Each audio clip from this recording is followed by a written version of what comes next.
very hard to make money off of race car drivers. They're all kind of broke. Getting them to pay bills, not high on their priority list. They don't have a ton of money. And they don't have a ton of money because they don't have sponsors. So if I could teach drivers how to get sponsors, I was the reference to that company, and it worked really well. Theoretically, if you had the keys to FD, what changes would you make? So from the marketing side of things, I would love to see like a multi-billion-dollar Fortune 100 company come in, try to utilize that money to divide it between the teams. And then I would like to see a full tube chassis, big tire, ridiculous. But in doing that, I would also like to see a full spec series. I'm sure people have asked you this before, the beanie thing. Yeah. Why do you think it became such a big thing? So I want to wear the same outfit for each episode. Only other hat that I had was this like beat up old Neff teal beanie. So I shot the first 3 episodes. Those all came out. And like 1 or 2 people left a comment like, take the fucking hat off. And I was like, no. I worked with Neff for the first year. They sent me almost 200 hats over the period of the year. Unfortunately, they decided not to do another year with me, which sucks. So I figured out who their supplier was. And now I just ordered direct. Gotcha, motherfucker. That's awesome.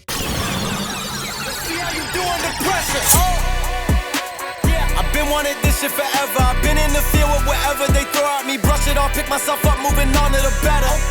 Hey. Ain't no errors, baby, it's a new era. I wake up early feeling rich like I'm Kesha. I get to the paper, boy. Welcome back to the #1 Drift Podcast on YouTube, presented by Enjuku Racing. My name is Dawson, and today we have quite a special one. I know. I mean, definitely some kind of special. We'll get into all that. Yeah. No, actually, I think you're the first guest that does, well, no, that might be a lie. Their own podcast. I was going to say that does their own podcast, but I think everybody had one at one point. Yeah. Like it definitely hit like a peak. LC has one on and off on his own. I thought the Dude in Blue had one as well. I feel like maybe he just got one going, but maybe he did. I don't know. There's been everybody had one at one point. Yeah. I saw some stat and it was like if you've reached 10 episodes, you're within the top 1% of podcasters. No, it was like so many people just like did 3 episodes and then that was it. Shit, whenever I did all my studying, it was get past your first 30 without even looking at the analytics. Cause YouTube doesn't even know who you are. No, you can't. I mean, I definitely look at the numbers now, but I came from another podcast that had well over 100 episodes. So it was like, I kind of already knew what to look for and what was going to work and what wasn't. And cheater. A little bit. Yeah. I mean, I guess. Yeah. Bit of a leg up, couple years experience first. So it was a little easier. Hell yeah. Yeah. All right. Well, just a little more things on the intro. I did want to give an update on my car. It is building boost now. We hit actually 19 PSI. Thank God. Damn. We made it over 8. Fuck yeah.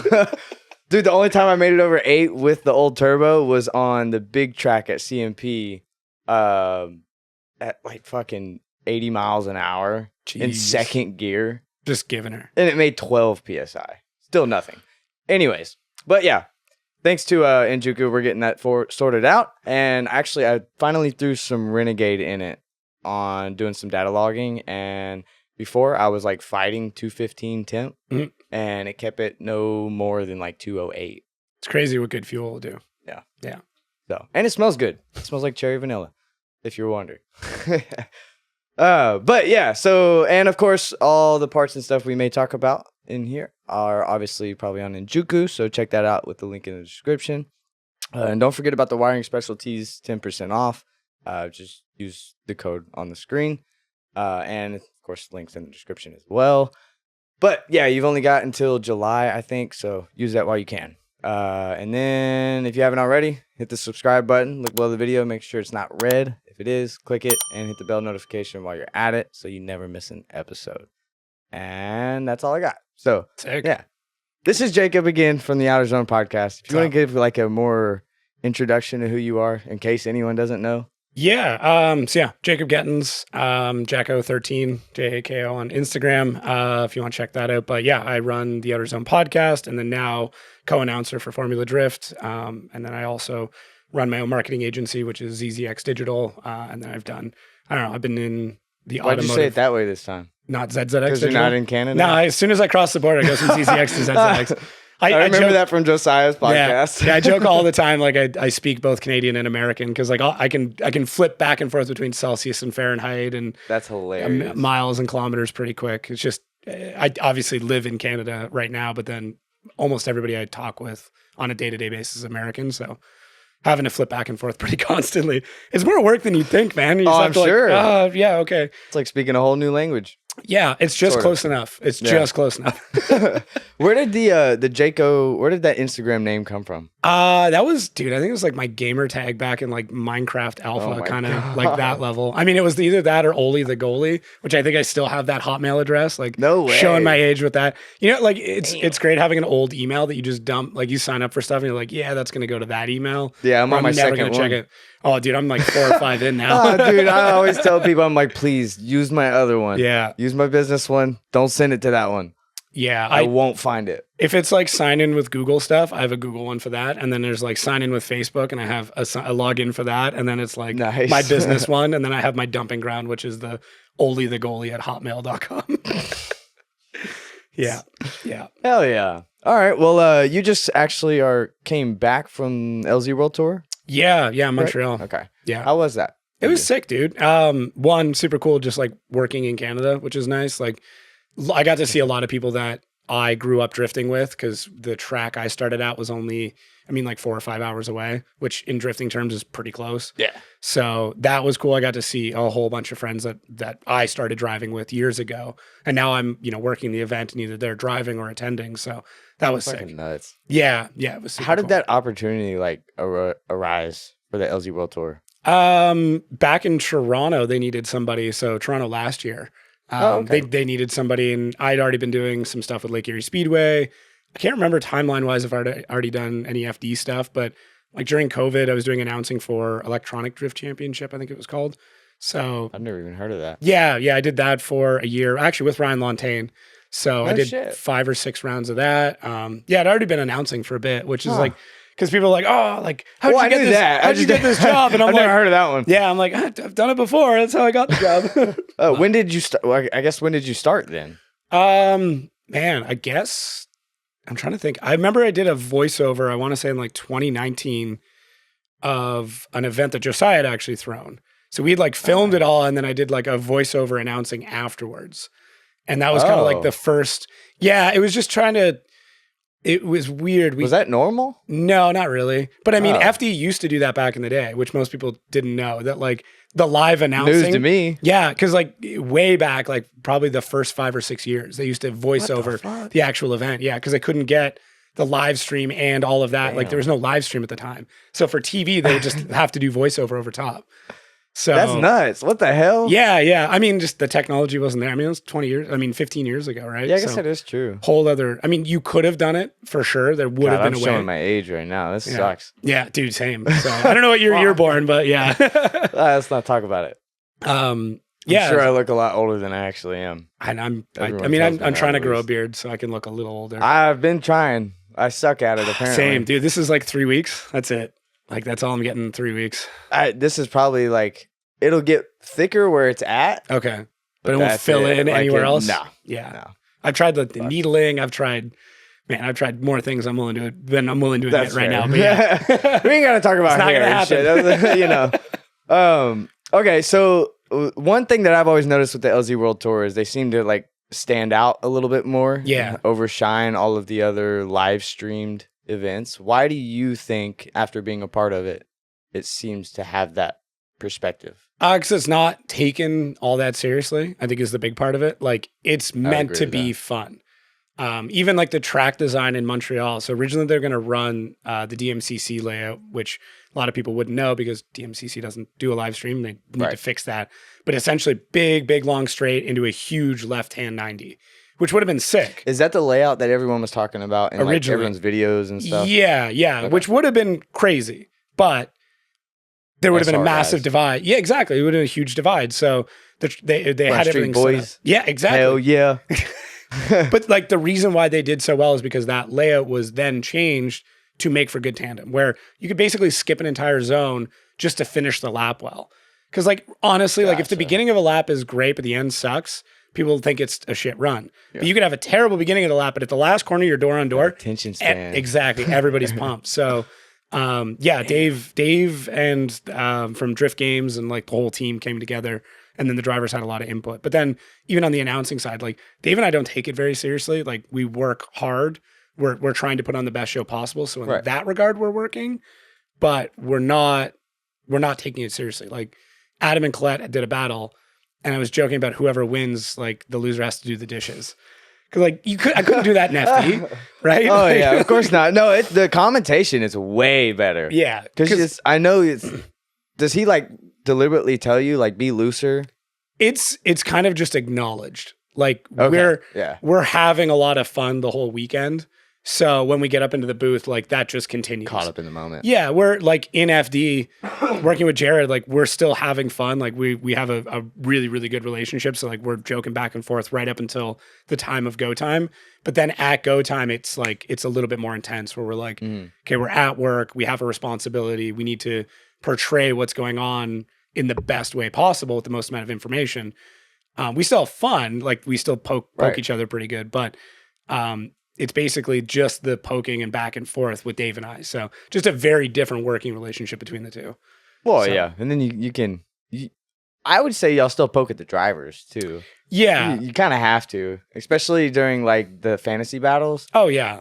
I'd be ripping them to shreds. It's funny. Dave and I talked about it. He's been announcing a lot longer than I have, but we've been joking about like, what if you did like a purely just shitting on drivers announcing? Oh my god! And all you did was like roast the drivers the whole time. So FD, take notes. yeah, I think They do the backy comps and shit. Let's Yeah. do a roast event. yeah, I think it would be fun to do like a charity roast event where all you do is roast the drivers when they're going around. I think that'd be hilarious. Yeah, and then afterwards or somewhere in the middle of the competition, have the judges on a panel, and Yeah. then all the drivers get to roast the judges. I think that'd be good. Like the drivers. God, that would be good for the Judge sport. the judges, or like smacking stuff. You're good? Or even just like after you're done your run, you come up and judge, and then it's just the judges are the last three drivers. Oh, So it just dude. rotates. Yeah, I think that'd be fun. Man. Get them on the mic too. I think that would be good. But yeah, Oh my I think God. honestly, it's because it's fun. That's why it's so good. Right. Mhm. Is there any aspect of the actual? Would you quit? Damn cats. Is there any aspect of the actual event or the live stream that you think curates with the audience a little bit better than any other stream? Because in my opinion, it's the aspect of the drivers coming together after each run or after each battle. Sorry. And standing in front of the camera, they both get out of the cars. Drift Masters does it too. Yeah, And they interact with the audience right in front of them. I think that kind of creates a better balance for the audience. yeah. I think there's some of it comes down to like production as well and timelines. So Right. like FD, people already complain that FD is too long, right? And it's gotten better. It's gotten faster. And some of that is just like behind the scenes stuff that's going on. Chris Yule, who's running race control, very, very snappy, wants to get through it, which is great. And like, that's nothing against Pat who did it before. Just Chris is very focused on speed and he wants to get through the show. So I think you would probably add 30 to 40 minutes to the show just by doing that. Like if you had them come back, No like think shit. Atlanta, right? What would you do in Atlanta? They have to turn around, come back down the hill again to come out and stand in front. That's true. Okay, yeah. cool. And then back up that again. would be inconvenient. Yeah, exactly. So, I think it would be cool. Don't get me wrong, but like certain tracks, it just would not flow well. Although it would be sick in Atlanta because the fans are crazy. But yeah, I don't know. I don't know what they could take away from it. I think it's two different shows, right? Yeah, not that they could take anything away. I was Yeah. just just the simple fact of how engaged the audience is more. Which now, I mean, y'all's comments go through the roof. Yeah. It seems. Which that's yeah. It's good and bad. Like I don't want to like say like anything's being farmed, but like engagement's engagement. Right. I mean, I work in social media and I work in marketing for a living. Facebook, Instagram, TikTok, they don't really care if it's positive or negative. No. So like on the FD side, like purely from a metric standpoint, it's not a bad thing. And from my perspective, to see how passionate the fans get about certain things, Yeah. it sucks sometimes. Dude, the Brazilians are nuts. Dude, it's wild. Yeah, dude, just the Brazilian flags in chat is just blows up the whole chat. But I mean, that was like, that's how, I don't know if people remember, like when LZ first made it to pro, even when he was in pro 2 at the time. God, everyone Did LZ go remembers. yet? Did LZ go yet? Dude, Yeah. like, so, but it's, I mean, that part's a good thing. And I don't think it's any different. Like every year you look back at any event and there's a controversial call that people were mad about. Yeah. Like if we just go back and look at the last 3 or 4 years, every event had something happen where people were like freaking out and on, Maximum Driftcast message board or wherever, losing their minds. Like it seems like that right now because this is the moment we're in. So I don't think it's any different than any other year, to be honest. That's fair. Yeah. Yeah. I will say the one thing, because like Chris Forsberg said this in, I don't remember whose video it was, but basically that he wished it was still 265 tire, like just one tire, everyone's on the same thing, because a lot of the tandems now are very like twitchy. Yeah, almost. the cars are crazy twitchy. And it's because they've got to be insanely hard to drive now. Obviously, I've never driven one, but I did a ride along with Reader in Utah in tandem with Dylan Hughes, and that was one of like the most eye-opening experiences of my entire life. I'm like, oh, these things are impossible. Yeah, like just him initiating, like the moment he let off the e-brake, the car, all it wanted to do was straighten back out. Like he was on the e-brake, and fighting the car the entire way, and then we got caught in the smoke behind Dylan, and he punched out like at the wrong spot, and I'm in that. There's nothing I can do. Yeah, exactly. Like we come around through the transition point. So after initiation, kind of where the cone is, and he just cuts in a little bit too close, and all you see is smoke. There's literally nothing. Damn. And just all of a sudden we come out and there's just a purple car there, and you're like, oh, okay, oops, like that's it. And then he immediately grabs the e-brake. Like I felt like the moment I had realized we were going to hit, he had already grabbed the e-brake and pulled the car back sideways into the pocket, and I'm like, I didn't even have time to process what was going on, and he's already correcting it. My God. But yeah, on the note of the 265, like I'm not necessarily against it, but I'm also not for it. I've always kind of liked the aspect of the run what you brung feeling to an event. But I do understand what he's saying when it gets to that high a level, because it does. I enjoy the show more than the competition. But itself, I think just don't allow it to get any worse. Let us catch up. Like every sport has gone through this. I'm a big hockey guy like that. There was a bunch of things going on in hockey where there weren't enough goals being scored. So they just like more or less kept the rules where they were and then allowed the players to progress. And now scoring's back to where it was, right? Baseball, there was a while where just everybody was just hitting dingers all the time. There was, and then they changed the bats on us. You fucking right, exactly. And then, I mean, there's a time a couple years ago with like pitching. Pitching was so good, and it was just the guys were off timing batters. I hate the rules now. So now they put the pitching clock in, right? But like, here's the thing: we're never gonna make people happy. Like, whatever you change, whatever people were happy. Piss one generation off and make the other one happy. That's exactly it. So for me, actually, I was chatting with Chelsea in Montreal about this, and this is his. I don't want to like put words in his mouth. This is one of the things he brought up was like, why not just leave it? Like, don't allow the tires to get any bigger. Just leave it. Yeah. And the drivers and the technology will progress to where it is now smooth again. And then once we get to that point, then consider changing it. Because that's kind of how it was. Like people talk about. I can agree with that. Yeah. Yeah. People talked about a few, like arguably Pro Spec is the best drifting we've ever seen at his Pro Spec. When we had the Achilles versus, I want to say it wasn't the Nittos, it was the Nexans. The Achilles had a massive advantage back then. Mm-hmm. And there was this huge discrepancy in drivers, although I believe Trenton Beecham did win a championship on the Nexans. But now that everybody's on the same 255 GTs, like it's really good driving. Atlanta was actually very enjoyable. The tandem was great. So it's like, it just took a while before everybody caught up to what the standard was. So it won't be long. It'll be like, we probably got like one more year of the crazy twitchy driving. Something will change technology wise or whatever. And I think in the next 1 or 2 years, we're going to get back to very smooth tandem again. But it's all right. Well, they're going to ring your ass in 2 years. That's fine. I mean, come back to it. If you remember this clip, I mean, come back to it. And if not, then I won't remember either. Yeah, you're going to see me post it in 2 years and be like, what the fuck is this? Yeah. And if it's not, then I was wrong. So sorry.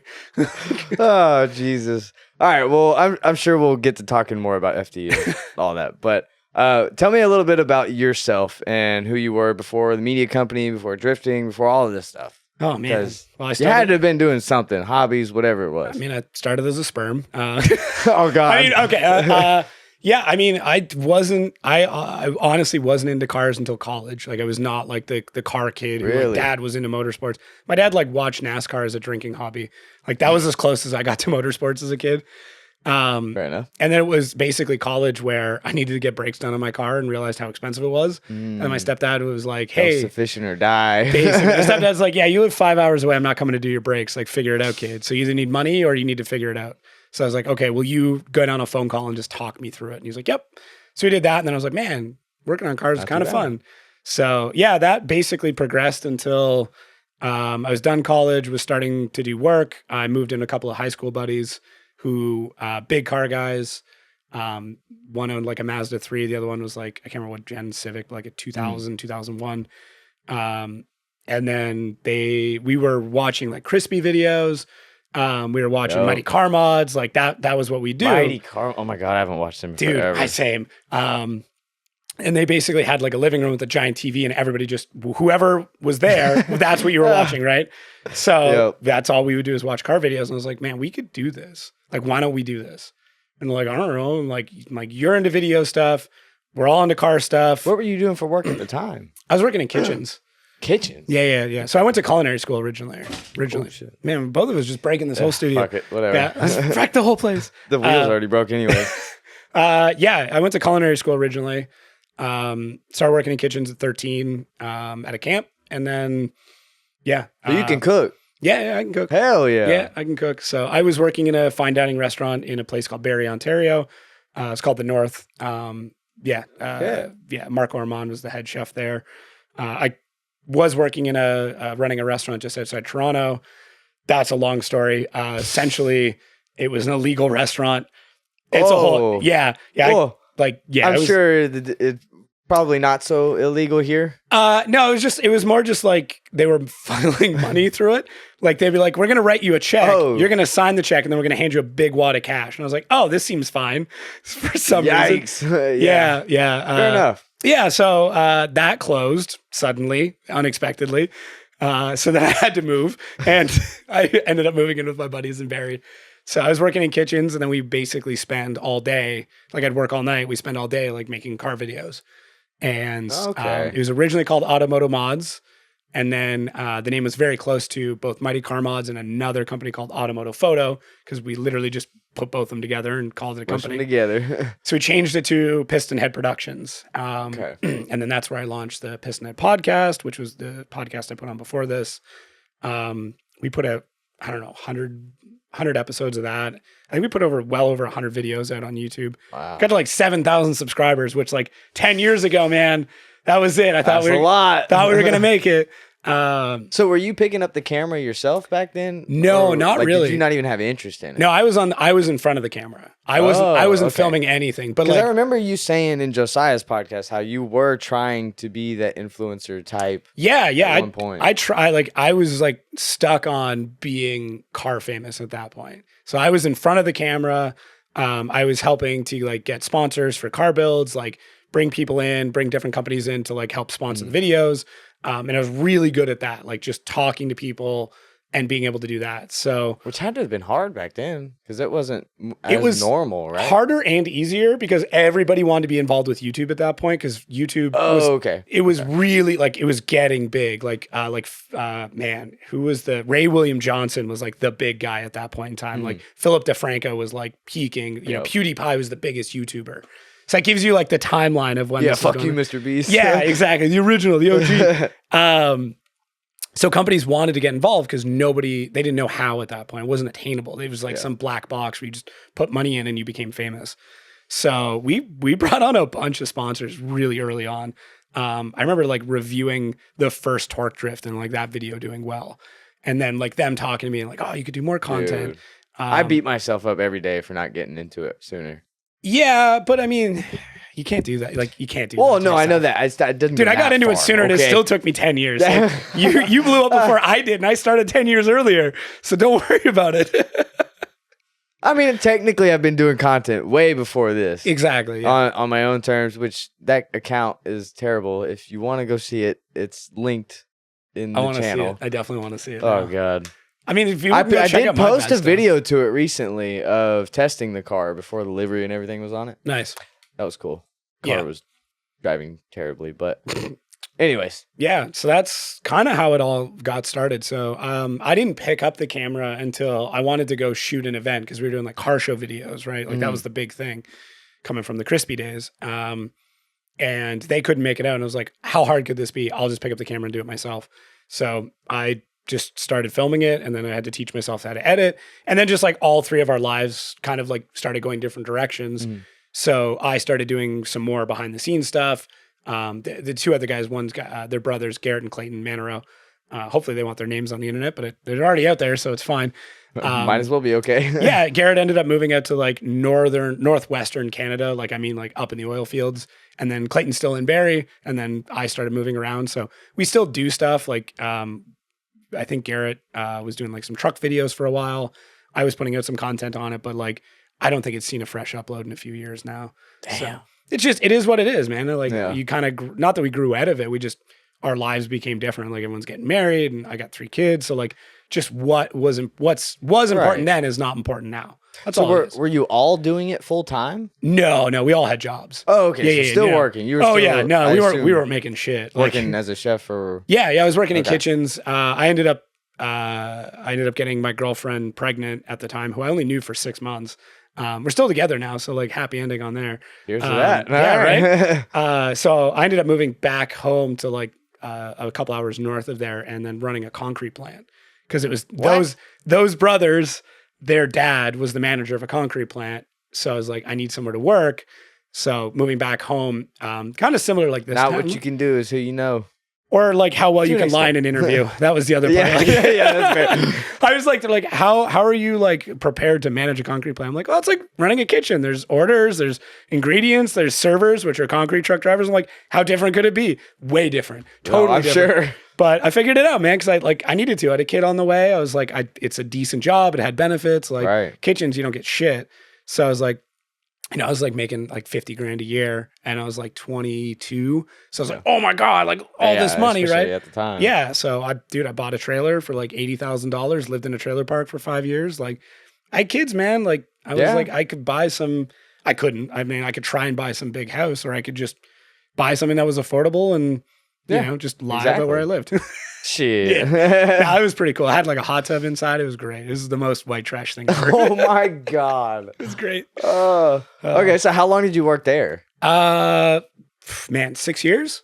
And then we moved to Windsor, which is right on the Canada-US border. Okay. So I was still making content for Piston Head back then, and then started to dabble into 2019, I think, is when I started like my own agency, which is ZZX. Okay, so that was my next question. When the media company kind of came to fruition. Yeah, it was basically why, I guess. Well, it was basically because like I was still doing, like we were doing a lot of content. That YouTube channel is what got me into doing FD stuff with Riley Sexsmith. Because not that like we were big, but like people saw the videos, obviously. Yeah. And they're like, hey, our media guy is not doing a great job. We need somebody to help do media. Would you come out? Like I met them at an event, and they're like, I'm like, yeah, like we'll bring you to Atlanta, and you just do what you normally do. You can host the videos on your channel, and that'll be the trade-off is we get all this content and you get the video out of it. I'm like, that's perfect. Solid. Like, why wouldn't I do that? So like his full, I think 2019 season was all on our YouTube channel. And then through that, I started meeting people, and then started helping out with like some sponsorship stuff with them because I was doing it for my channel. I was like, well, I know these people, I can help you with it. And then one of those companies, actually ECU Master, Zach over there was like, hey, like you understand social media. You've been doing this for a while. Can you help us out with ours? And I was like, I guess. And he's like, hey. Shit, yeah. And then it was one of those like, you need to send me an invoice. I'm like, well, then I guess I need a company. So like, that's basically how it was. Yeah. So the ZZX are my 3 kids' initials. So I was like, this is perfect. No shit. Yeah. Okay. Yeah. So that's where that came from. And then the digital just seemed right. Good choice. Mine was just the most common tire and drifting. I didn't know what to choose. I was like, 265 Media, cool. That's kind of cool. That. No, I didn't. I mean, that makes sense now that you mentioned it. But yeah, and then essentially, I was doing it part time. I was running another concrete plant in Windsor at the same time, so I was doing YouTube content, managing I think 3 or 4 clients, and then COVID hit.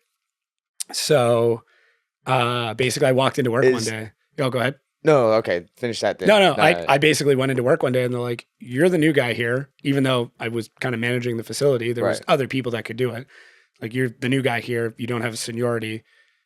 We're going to have to lay you off. Like, there's no work. Piss and off. I'm like, yeah. So I'm like, cool. Can you like lay me off? Which means that in Canada, I can get unemployment insurance essentially. Okay.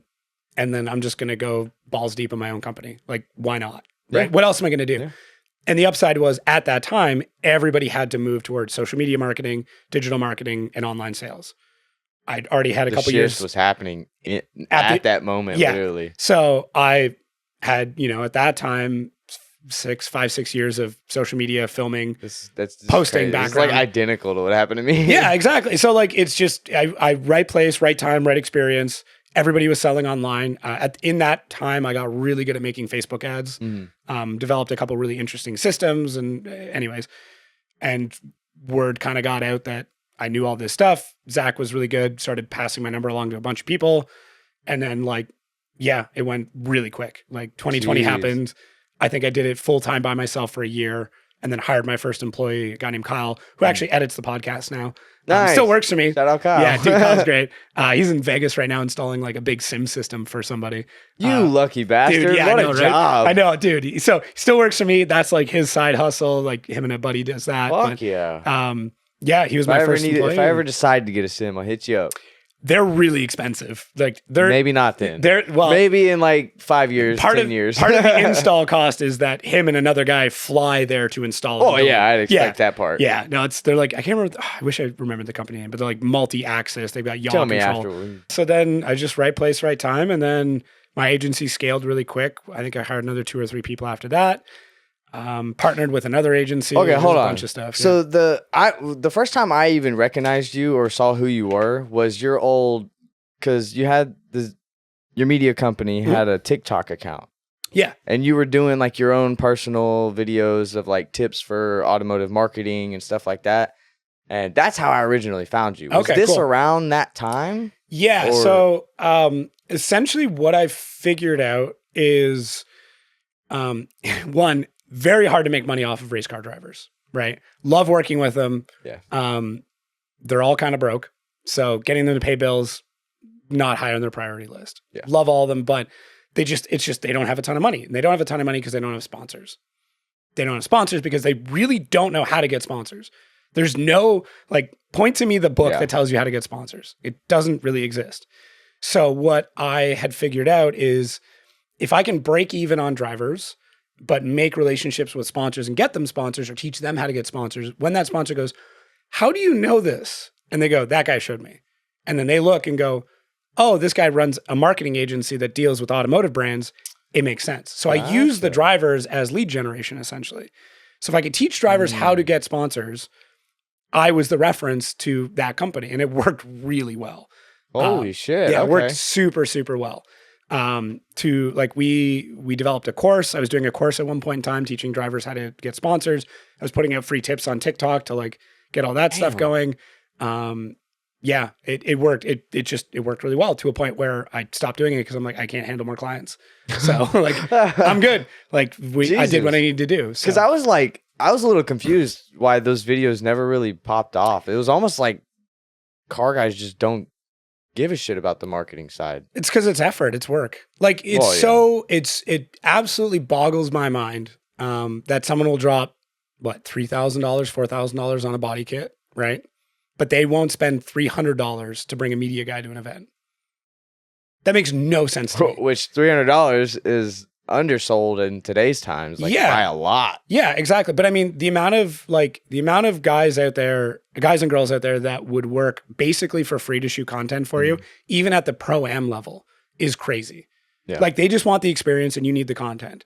So why not just bring them, pay them whatever you can pay them, bring them with you wherever you're traveling to, feed them, clothe them, put them in team gear, seriously, and just make sure they have somewhere to stay that's not just the floor, try and be, because if they're tired and beat up, they're not going to shoot a lot of content. Be nice to your media person because they're going to do so much work for you. Yeah. And the return on investment in a good media person is exponential. I can't stress it enough. And it bugs me. I'll talk to a driver. I'm like, oh, what are you doing content wise? Just if I get stuff sent to me, I'm like, I want to punch you in the face so bad.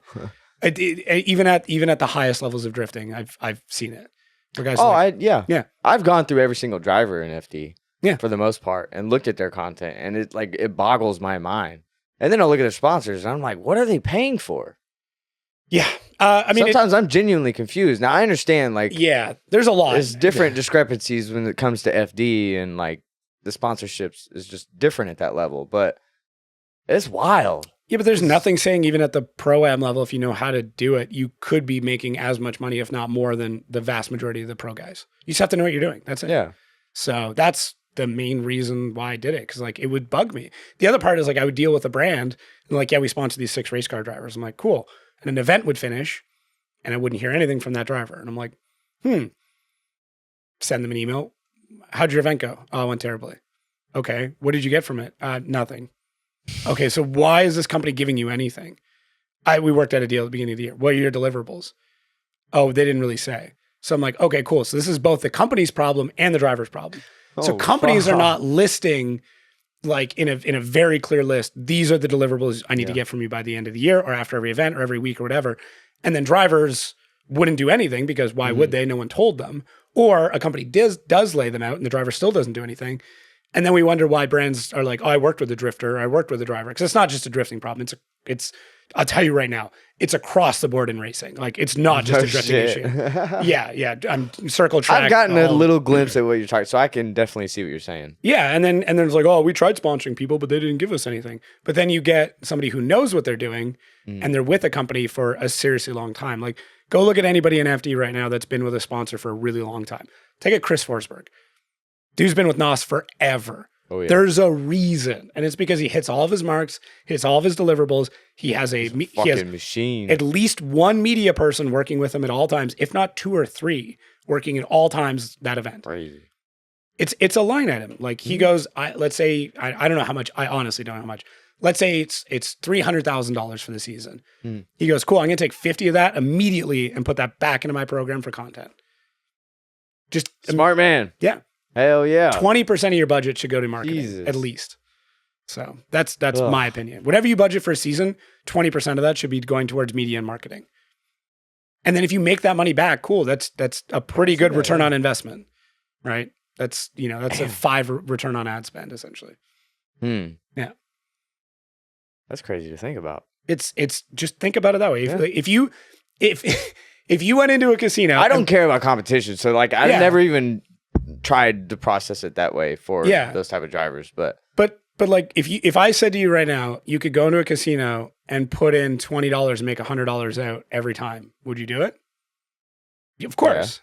Yeah. Why the fuck aren't we doing it? Like that's it. Like you just have to know it's not, I know it's not that easy, but like it kind of is. All the information exists. In like the simplest terms possible, what would be the advice you would give to an up-and-coming driver, whether it's in Pro-Am or Pro-Spec, whatever, just your quick shot of their... Okay. To get sponsors, basically. Trying to find out how to word it properly. To get sponsors... Because that's such a broad way to ask it. It's easier to say no to a stranger than it is to a friend. So if you make friends with a company, it's much harder for them to say no to you than if they have no fucking clue who you are. I'd agree with that. Right? So make friends with companies. The biggest one is the best way to get sponsors is by impressing sponsors you already have, which I know is like tough if you don't have one, but everybody can get like a local contractor or something like that. Take every sponsor as seriously, no matter if they gave you a discount in the beginning. People are going to shit on me, like, you don't ever take a discount. If you've never had a sponsor, 50% off a turbo is a great sponsorship. Yeah. But then over deliver. So at the end of every event, put together an email, and in that email, it should include how many people were at that event, right? So they know how many people saw their logo. If you saw any growth on social media during that period of time. So if it went up 10 followers, who cares? Put it in there. If there was like any mentions, any live stream, provide links to all of that, and then make a Dropbox or a Google folder with every piece of content that you made that weekend and label it based on the photographer or videographer that worked with you, their Instagram handle. So it's very easy for them to tag. That's pretty smart. Yeah, Yeah, I've never thought about that part. because the photographers and videographers. Well, I'm usually coming from this- doing. Yeah, sometimes they want to be acknowledged, sometimes they don't. It depends, right? Like you and I have worked behind the scenes long enough. Like there are times where we're like, yeah, cool. Please make sure you tag me. And there are times like you don't have to tag me. You paid for this. Yeah, just it doesn't take it, matter. right? Yeah. And then cut it all into vertical content for them ahead of time. Yeah. Don't send them That's a big one. don't send them That the is a big raws one. that are not color graded. Like don't send them the log files. They will never use them. Dude, wait, didn't you has Jonathan Cash ever he's been your Yeah, client, right? yeah. Is he still No. okay. Yeah. So I don't know who's Not doing for a it bad now. reason, but yeah. Well, yeah, I figured. Jonathan, he's I know. great guy. He definitely posted a log video like 2 days ago. Dude, that made me so fucking mad. I was like, why didn't he grade this for Because you? he doesn't know. He doesn't know. And and the God. way he was getting his content was the contract would have been just raw files. Raw files would be in log. And log, for anybody who doesn't know, if you ever see like a really grayed out video, Yeah, I'm that's shooting in in log on this camera. Are you? And to grade afterwards. So yeah, log video just doesn't have a lot of color to it. It has some, but not a lot. Yeah. So yeah, on the Jonathan note, worked with him for 2 years. Basically, he built the BMW. The first day I worked with Jonathan was the day he crashed his BMW in Long Beach. That was the first day. Oh my God. I think I worked with him a little bit before. We posted some socials before to get ready for Long Beach, but that was basically it. I remember y'all trying some little like stick on tag things, but they were like overheating or some shit. Yeah, the NFC tags. So like, you know, when you like tap like your debit or credit card, Right. Same technology. And we would program them to do different. What I would do is I'd program it to have a video of every crash he had. And wherever the damage was, we'd put the NFC tag under a sticker that says tap here. So you would tap with your phone, it would bring up the video of how that damage occurred. It was really cool. That's so dope. Yeah, I stole it from like a museum where like you would go and you'd press a button, it would tell you about the exhibit. I was like, cool, it's like the same idea, right? Wow. Did it like resonate good with people? It did all right. The problem was that those tags would get beat up or overheat, and like it's basically like a little metal coil that's inside, and they would break, and then it would break, yep. and I could never. And then I was like, oh, I'll do QR codes, and I was like, the car's gonna look stupid covered in QR codes. Yeah. The other cool thing we did is I have that on my car just to take you to the channel. But Yeah. I don't know how we did it, but it landed perfectly on the gas cap. Oh, nice. So it like blends in with the entire thing. You don't even really That's notice sick. it. Yeah, I always like doing something different. We shot almost his entire year with a 360 camera in the passenger seat at eye level. So if you wanted, I'll see if I can find the link. That entire season you could watch in VR from the passenger seat of his shit. car. Every practice run, That's every cool. competition run. So in the pits, I would have like basically it's a cardboard box with a phone in it that worked as a VR headset. And people could come up and put them on and see all the runs from that day. Can't pay for a ride along, just hop on the VR. Exactly. That's hilarious. But it was exactly because of that. People were like, I want to ride along. And I'm like, Yeah, this is I'm as sure it close got as we people can to get. the booth. It did. And people would be like yelling and be like, oh my God, check this out. Like, see my buddy. And it would keep people at the booth, which would help with interaction and sell merch and stuff like that. So, and I stole that from trade shows. Like when I worked at concrete plants, I used to have to do trade shows. And the whole goal is to get as many people to the booth as possible. Yeah. So how do you do that? You need to do something cool. RTR does that with like their Fucking games and stuff. interaction thing, dude. That's it. I saw that and I flipped. I was like, you smart motherfucker. There's a thing called It's such a dumb game. Well, there's a thing called dwell time, which is how long people are spending in your booth, right? Like stores use it as well. Like that, a lot of the times, like a department store in a mall will have a sensor when you go in and when you go out, and it averages the amount of time people spend in the store, and then those stores are judged based on their dwell time, how long people are in there. Damn. Yeah. Okay. My So dad I could- used to work on shit like that. I didn't know that they did that. Yeah. So as marketers, like that's stuff we would look at. Like, could we move certain merchandise to the back of the store that people Okay, want? that I know. Yeah. Yeah. Like okay. skate shops I or understand that. I've worked in sales my entire life until the media stuff. So. Zoomies, right? Like Zoomies puts the skate decks at the back Fucking, yep. because they want you to walk all the way to the back because that's what people would go in there for. And you have to walk past all the merch, so you're more likely to buy something, right? Smart motherfuckers. Yeah. Actually, not off topic, but the whole grocery store thing. Yeah. All of the bright and like sugary stuff is at the bottom for Kids' your eye kids level. to see it, and Yep. healthy stuff's always at the top. Yeah. You didn't know that? Now you know. Keep your kids away from the grocery stores. Well, it's like, milk, meat, all that stuff is at the back. I mean, that way you have to go through all the crap to basically get to the actual good food in the store. Yeah. Yeah, exactly. So, anyways, we ain't gotta go on that ramble. I will talk about marketing until I'm blue in the face, man. It's like my favorite thing. We'll get into politics talking about shit like that because it sucks here. Oh, I'm learning. I'm sure it sucks in Canada too. It doesn't matter where you go; it's gonna suck. Yeah, just resign myself. I just want to explore the world for once. Do it. Just anyway, man. Okay, so the content stuff. Other than driver oriented guys.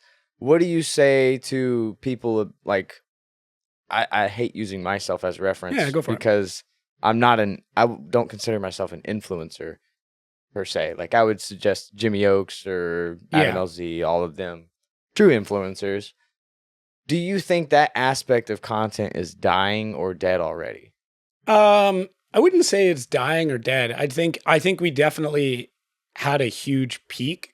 I think it's from like a brand metric standpoint, like if I'm working with a client and they're like, okay, we need to sell a product through influencers, micro influencers. So like, let's say TikTok between 100 to 200,000, right? Which doesn't seem that micro really. There's a better bang for buck for them than there is for somebody like a Jimmy Oaks, right? Don't get me wrong, really like Jimmy, but like, the amount of money that he might charge to get something and the return on that may not be as good as somebody who has a TikTok following of 100,000. And what that comes down to is engagement rate. So how many followers you have versus how many people actually engage with your content. Yeah. That number arguably is more important now than it's ever been, because for the longest time, if you just had a huge following, brands would invest in you. But over time, as taste changed, like, how many people subscribed to Adam when he was a BMXer that are still subscribed to him, but haven't watched a drifting video since? Oh yeah. Cause I'll go and look at some of their accounts and stuff, and you'll notice how, I mean, especially Adam's, it's 3 million plus now or something like that. 4, I think, something like that. Yeah. Absurd amount. Yeah. It's ridiculous. But like whenever he posts a video, it gets 200, 300,000 on average, I would say. Yeah, and then you'll get a couple of like 4 to 5, and then he'll do something like very, I would say like in depth and personal that'll get pretty high. And I think that's like the core of it is in order for people to really find attachment now, like you have to be really vulnerable, right? Like that's what people are seeking now. When I talk to people are seeing past the bullshit a little more now. Yeah, I think so. I mean, there's two trains of thought when I think of content, and it's either you want to turn people's brains on or turn people's brains off, right? Whistling Diesel turns people's brains off. That's the idea. It is mindless, ridiculous nonsense and destruction. Don't get me wrong. It's great. Love it. Absolutely. Great. I mean, say what you want about the guy, but like if you just want to waste like 30 minutes. I saw the clip of the Cybertruck and boy, am I fucking excited. Yeah. Like that's, it's turning your brain off. That's all it is. And then people will go and watch like, the Sci Show or Veritasium or Mark Roper or something like that to turn their brain on. Yeah. Right there. I watch Mark Roper sometimes because I can't be a fucking nerd. No, but like that turns people's brains on. I mean, a good drifting analogy of that is like my podcast, and I'd pull yours in with mine versus like Maximum Driftcast, right? Right. Yeah. Mine, I'm very deliberately trying to get people to turn their brain on and think and listen and be very emotionally engaged with the guest. Maximum Driftcast is making, hot dog jokes and shit. And don't get me wrong, absolutely love those guys. Yeah. Just two very different pieces of content. That's all it is. Fucking amazing. I just can't. Hilarious. I can't sit there and listen to, if I want to listen to comedy, like I'm going to go watch a comedy special or something like that. I want to listen about drifting if that's what it's about, Yeah. It's comedy with drifting in it. Yeah, exactly. But I mean, I'll still give credit where credit's due. Like you do get to now see a very different vulnerable side of a driver because those guys will get them to say the most ridiculous shit, right? Yeah. Like I'm aiming for vulnerability and like more of an emotional side, and theirs is like vulnerability because now you feel like you could party with that person. Just two different ways of tackling the same guest. So damn. Yeah. Okay. I definitely analyzed the shit out of this if you couldn't tell. Oh no, I love it because I'm a people watcher. When I say it on the podcast, I'm very introverted. Like if you meet me in person, I like to observe and see what's going on, especially before I ever fucking speak. God, I don't know, but I'm a people watcher. Sorry, you catch me creeping. Yeah. Oh well, don't do something stupid. Yeah. Okay, so is there anyone like coming up that doesn't have to necessarily be an FD that you've seen has been very special to drifting or is probably going to be one of the next big ones, whatever? Oh, for my example, Osoli. Yeah. He's been blowing my mind with what he's doing. Yeah, and I know O'Sully. I know his family pretty well. Just with doing work with Jonathan Hurst, like, you know, that works out. I think he's got a really good thing going. He's an incredible driver. I do think he's got to get out of his head a little bit. Like all of his mistakes are just weird things that have gone on. I know there's some like mechanical things that happen. That's going to happen, but good personality. He's got great funding. He's got everything set up success wise to do it. So I wouldn't be shocked if in the next year or two, I don't know if this year necessarily is his year to win Pro Spec. I think he'll do quite well, but potentially next year. Same thing. I'd like to see more content out of him because when he does produce content, does incredibly well. Dude, his like drifting in the driveway with his dad there. I go back and watch it sometimes. It blows my mind. If you haven't seen, there's no way you haven't seen that fucking video. It's got like 15 million views on Instagram. It's insane. And like his dad's reaction, if you've ever met Carrie, is so genuine. But his dad looks amazing. His dad is so great. And like one of the biggest sweethearts. Just like, play the video. Yeah, just cut to the video because it's so good. I think obviously he's gonna do well. Tommy Lemaire is another one. Same thing, just kind of needs the content game up. Very good on mic, very good on camera. And like I rank those almost higher than the driving side because you and I both know drivers that are very good in the media that just suck behind the wheel. Dude, right? Oh my God. Okay. Right? Actually, I agree with that because I've met people that are like hardcore. They want to go to FD. Like that's their dream. Obviously, it's normally along the lines of I just want to drive with the best drivers in the world. Of course, it's fucking. I would say it's great, but it's not the best financial way to go about that. No. But on top of that, they can't even like speak on camera, or if you shove a mic in their face, like they just go monotone. Yeah, and like if that's the case, if that's your situation, like lean into it. Like Kimi Räikkönen's a great example of that. The old F1 driver. The dude's like has the personality of a potato, but he plays into it so well because he's just this like very flat monotone, but just says the most like unhinged weird shit. Cole Richards is a good example of that. Yeah, Cole Richards is like a guy that's just dude. He's a little twisted. Like I've had conversations. Like he's said the most ridiculous shit. I want to all of those guys down there at Koru. I want to have a podcast for themselves because I did them all in one. Oh man.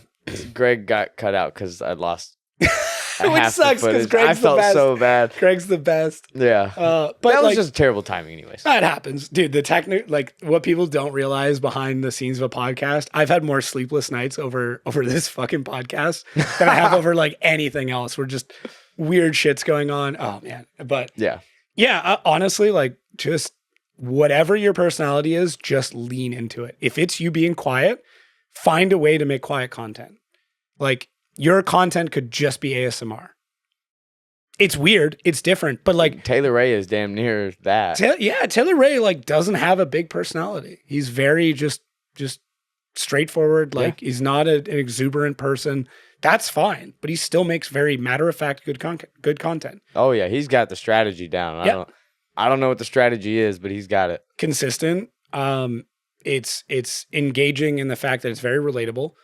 Even with like, I watched a video. I haven't kept up with his content, but like he made a video just about going and driving at OSW and just like unloading and loading the trailer. And like dude sets up a camera, runs a time lapse, does that, you know, talks. Okay, I just did this thing. So simple. Yeah. It's crazy. Exactly. But it works because it's like relatable. What blows my mind is the back and forth, like going from car content to house content to building the shop, building a lean-to. Yeah. Like, But you watch because the of him. flexibility. Yeah, You watch exactly. because of It's him. wild. And I think that's the core of it, is like you have to become relatable. Yeah. Like whether people either need to feel like they could be hanging out with you, or they need to feel like they want to be you, right? Those are your two levels, like Taylor Ray versus Jimmy Oakes again, right? Like people want to be like Jimmy Oakes, but people feel like they could run into Taylor Ray and just hold a conversation.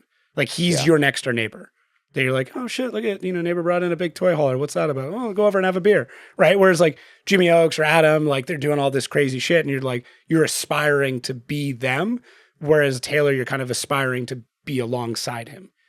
So that in my mind is the two differences. And like, honestly, I don't watch a lot of YouTube content. Yeah. I really don't, but fucking have to. yeah, it's like kind of part of the job. Bro, right? it's all for you. Yeah. Do this for you. Oh. 4 screens going, just 4 different YouTube channels. Yeah. Yeah. Do you ever think, this is a random question. Do you ever think Taylor will be an FD or want to? I don't know. I haven't had a chat with him since like Orlando last year. So I think that's always been a big behind the scenes question that nobody really asks. It depends, man. Like there's something that's in those drivers' heads.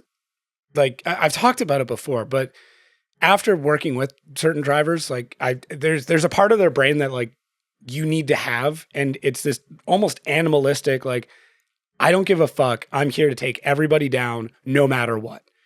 And dude, that's true with him. Yeah. So if he's got that, then I could see it. Oh, I've never had like a conversation in person. I've talked to him through DMs plenty of times, but at Riverside 50K, I think it was last year, I watched, like, I'm just standing up there at the track.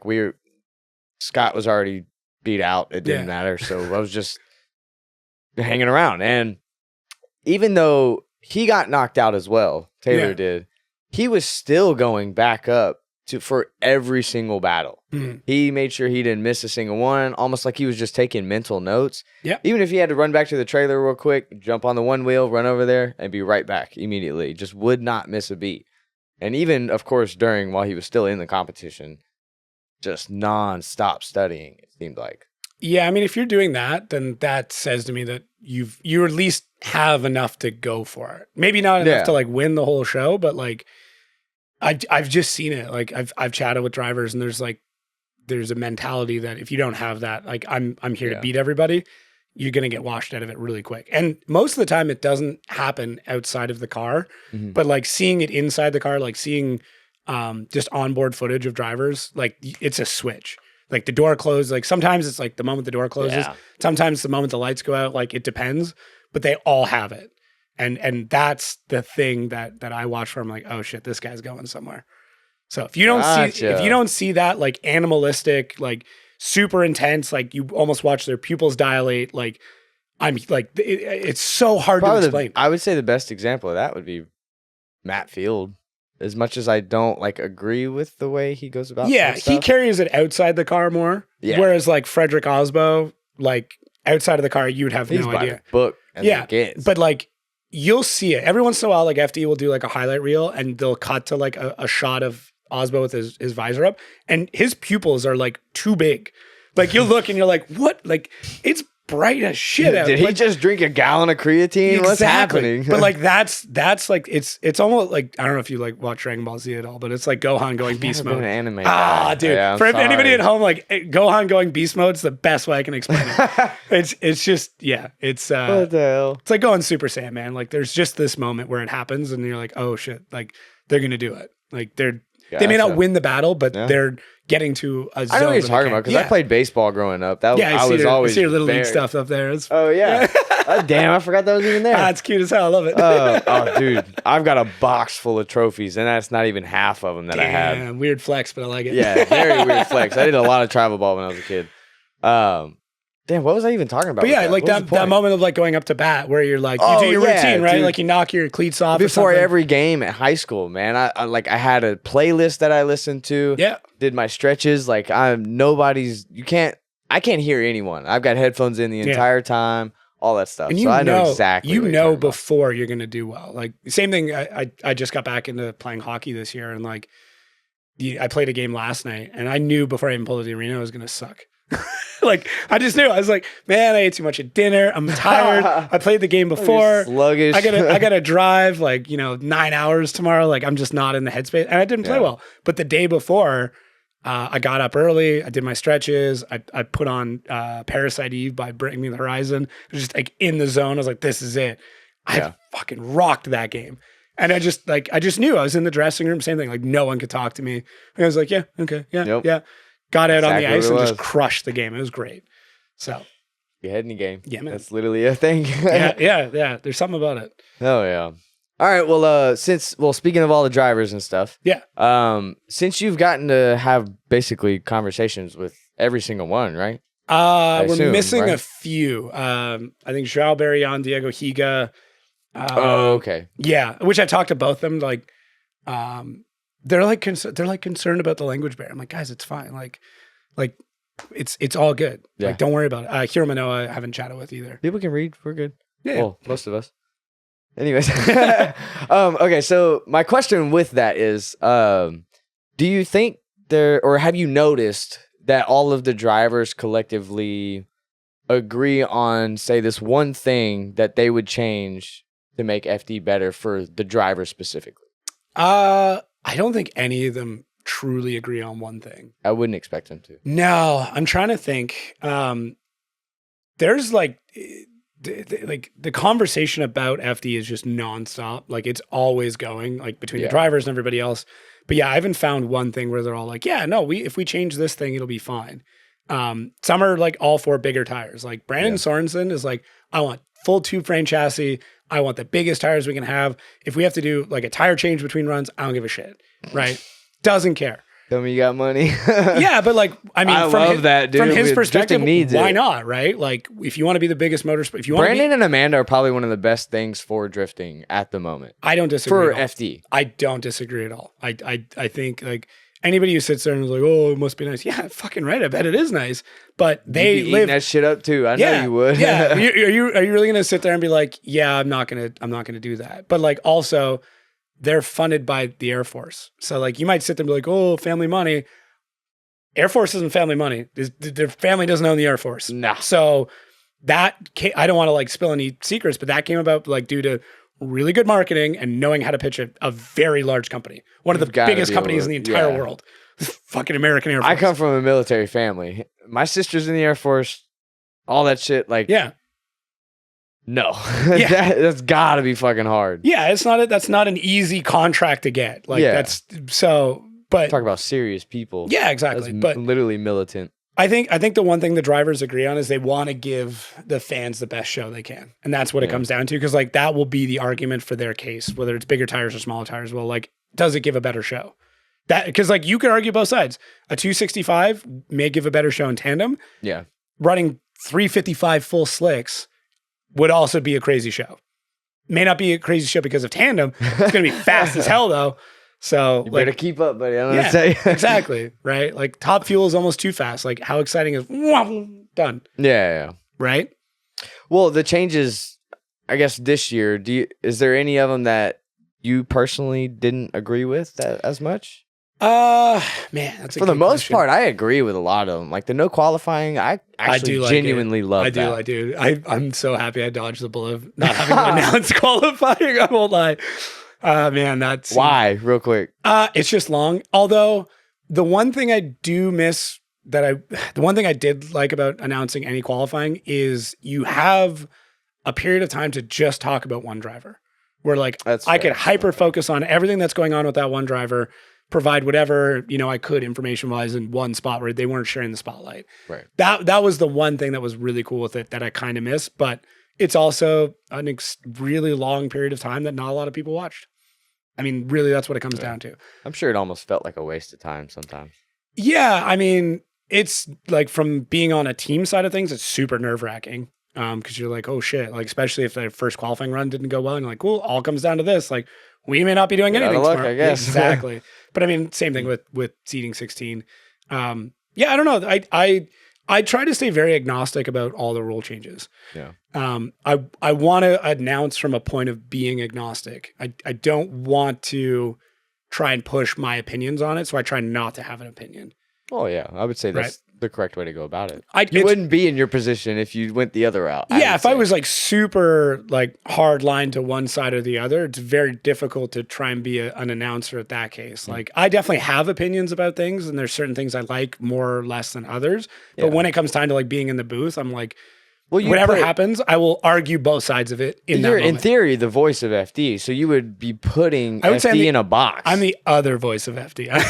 Okay, sorry. Yeah, well, you're one of the voices. Anyways, no, I know, you know what I mean. I know. But no, like you would inherently be putting FD in this small box that wouldn't be able to expand to broader audience and stuff like that. Yeah, like I will make like my opinions known in like the podcast, but it's very rarely on rules. Like I still want to see Utah backwards, and I will die on that hill every single time. And I'd be down for it. Yeah, dude, I think it'd be sick. It's a show anyways, try it. And they've told me all the reasons why it's a really bad idea, and they're very valid reasons, but I won't come off that. Like it makes sense. I mean, we'd have to change all the guardrails because they're turned the wrong way. Because if you went into the guardrail that way, it would just jab into the car. So we'd have to swap all the guardrails to go the other direction. Yeah. Which is a problem they had in New Jersey, like the old New Jersey and Wall years ago. Yeah. The guardrails were the wrong way. So that's one. Two, if they went off, they're doing 100 miles an hour into the crowd. So we'd have to line that whole thing with concrete. So like, there's a lot of really good reasons why we shouldn't, but I don't really care. I just want to see them do it. Damn. Do they run events there or not? I don't know. I think they do. I think there's been more drift events there. Yeah. I don't know if they. I mean, if anyone's from Utah and you've driven it that layout, please just let me know. Yeah, let me know how that went. Yeah, I kind of want to know. Drop it in the comments. Unless it's shit, and then you can keep your mouth shut because I don't want to hear it. Well, I was gonna ask if like theoretically, if you had the keys to FD, what changes would you make yourself? I'm of the opinion that I would like to see. So from the marketing side of things, I would love to see like a multi-billion-dollar Fortune 100 company come in, like a Salesforce or like something like that, and then try to utilize that money to divide it between the teams. And then I would like to see a full higher spec, but like full tube chassis, big tire, ridiculous. I think we can do it. It definitely does come down to a money thing. But in doing that, I would also like to see a full spec series. Like not pro spec, like that's what full spec. I was about to ask is, do you think it'll ever branch into a different like category? Like, cause you got pro spec, pro one. Yeah. Would you have like a pro one tube class? Or I mean, look at any form of racing. They have those multiple tiers, right? So like, why not drifting? Like, why not have a top fuel of drifting, and then you have bracket racing of drifting, like essentially, right? Like, and I'm putting those towards like drag racing, but you could do it with anything. Like you've got mini stocks, you've got pro modifieds, like you've got all these different classes that run the same track. Why don't we do the same thing with drifting? Yeah, comes down to a money and popularity thing. Dirt track's been around forever. Drag racing's been around forever. It has the money and popularity to do it. Admittedly, a lot of people in positions of power in brands are going to die at some point, and their kids or other people are going to come up, and then that money will. That's a harsh truth. It's just how it goes, right? Like the guys that are 40 years old now that are VPs of marketing at some large company may, in 15 to 20 years, become the CEOs of those companies. And if they're into drifting now, when they become the CEO, it's much easier to put $1 million at that point. Exactly. So I think it will happen. It's just drifting now is hopefully just going to continue to get bigger. And then at that point, those people are those people who are in mid-level manager positions go into a higher position. And that hopefully means more money trickles down into the sport that they loved growing up. So it's a time thing. If you had to guess what company would be the first, who do you think it would be? I would love to see a lot more like drink companies like Pepsi or Coke. I mean, they're in there now. I mean, or Rockstar, they're owned by one of those companies. But like, I mean, we could aim even bigger than that. I mean, like No disrespect. No, like, Rockstar is terrible. I would I hate it. I would love to see like Nvidia or AMD or like one of these like chip manufacturers, right? Like why not a chip manufacturer like Nvidia? Yeah, it'll be Nvidia, more than money coming in at that point. So Nvidia is like one of the largest companies in AI right now, which is one of the most heavily funded sectors in tech right now. So there is so much money pumping through the veins of Nvidia. All it would take is like one good drift team to really understand how to market something towards NVIDIA that makes sense, that you're utilizing AI in some sort of fashion. And, you know, for NVIDIA to cut like a $10 million check is nothing. Like nothing. Oh my God. Because like we think about like, oh, NVIDIA graphics cards. I'm like, dude, the gaming portion of NVIDIA is like a lost leader for them. Like the amount of like, if you go to a server, have you ever been to a server farm? Have you ever been to like No. Dude, racks full of graphics cards you've never heard of. And I mean rows and rows and rows of floors of a skyrise, like just full of graphics cards, just doing. Well, yeah, they're like normally an entire building or an entire half of a building is just graphics cards running AI. That's where we're at now. Like that's the point. I mean, people think like cloud storage, right? How would you be able to incorporate that with drifting? I don't know. Because you got to be able to. I mean, if I knew that, I'd be doing transport all of that. No, but like in theory, why not have a video series where you allow AI to like manage the team, make all your decisions with AI, like you know, doing just something like that. That's just like top of my head kind of idea, right? But then NVIDIA powers all the laptops, and then NVIDIA is somehow powering the carputer that reads all of the CAN data coming off the car and tells you what you should be changing in the car. Like it reads all the gyro data, all the CAN data. You feed that into an AI program that then goes, hey, your dampening is off by this much. Change it in your right rear, and then you go out and run another lap. And NVIDIA runs all that AI for you. Yeah. Oh my God. Why not? Yeah, that's a little better than what I was going to say. My example was like, because I've been seeing Samit do the whole live stream thing. Yeah. Where the audience has the ability to switch through cameras and stuff like that. Yeah. If drivers did their own stream of that and had, say, AI control the stream for the entirety of the drivers, then it would be more or less an FD sponsorship than anything. Yeah, it could be. So I don't know. I think that's a more bland. I would look at anybody that's like top 1% of companies in the world, like the amount of money that they like misplace in a week could fund drifting for like years. Like there's a scale of money that there's a scale of money that we just can't comprehend. So just trying to find a way. It's not even real. Isn't that something? Yeah, it's just numbers. It's fucking debt. It's just numbers. Yeah, it's just debt. Not a financial advisor though. Yeah, don't take financial advice from us. Don't take any advice from us. Yeah, we're dumb. Don't worry about it. Oh man. Hell yeah. All right. Well, we were on FD, so I do, since it was so recent, I do have to ask the Atlanta stuff. Which stuff? All the stuff. What? Just obviously the judge calls.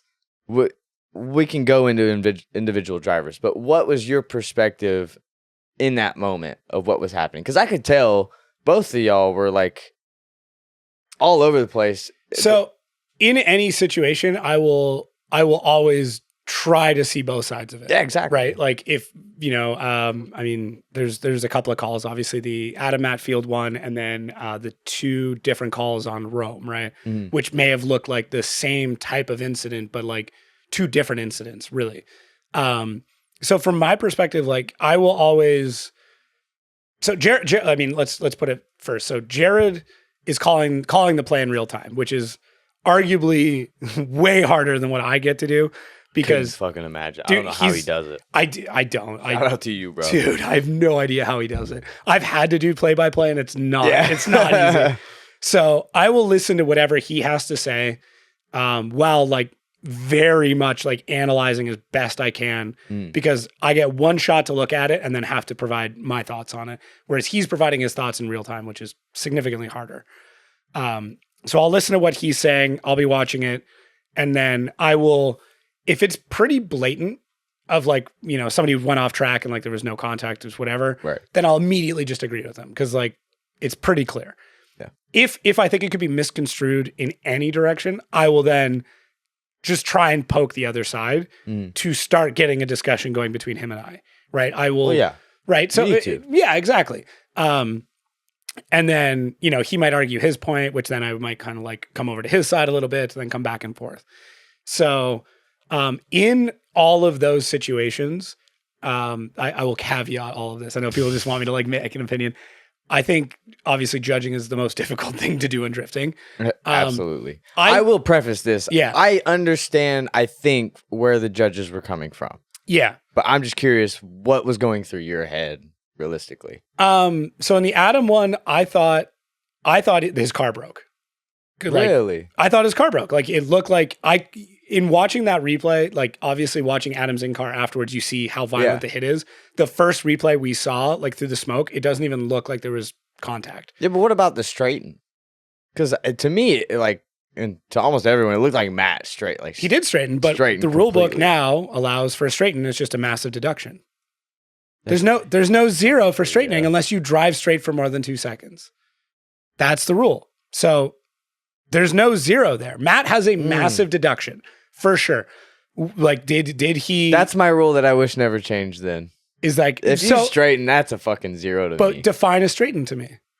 Your car goes straight. I don't care. For how long? Because those cars are way too high horsepower. Okay, you could be completely straight. So if you're in drift, let's say you're in Seattle, right? Okay, you're coming around the bank, and then your car goes straight for one beat before transitioning, coming off the bank. Is that a straighten? If you can visibly see the straighten, right? Then I think that's an obvious. But what if zero. it's just an extended transition? Like, this is the problem. What is a straighten? Like, define what a straighten is. Well, I mean, you would have to base that off of the track. So with you said Seattle. Yeah, in that case. That track sucks.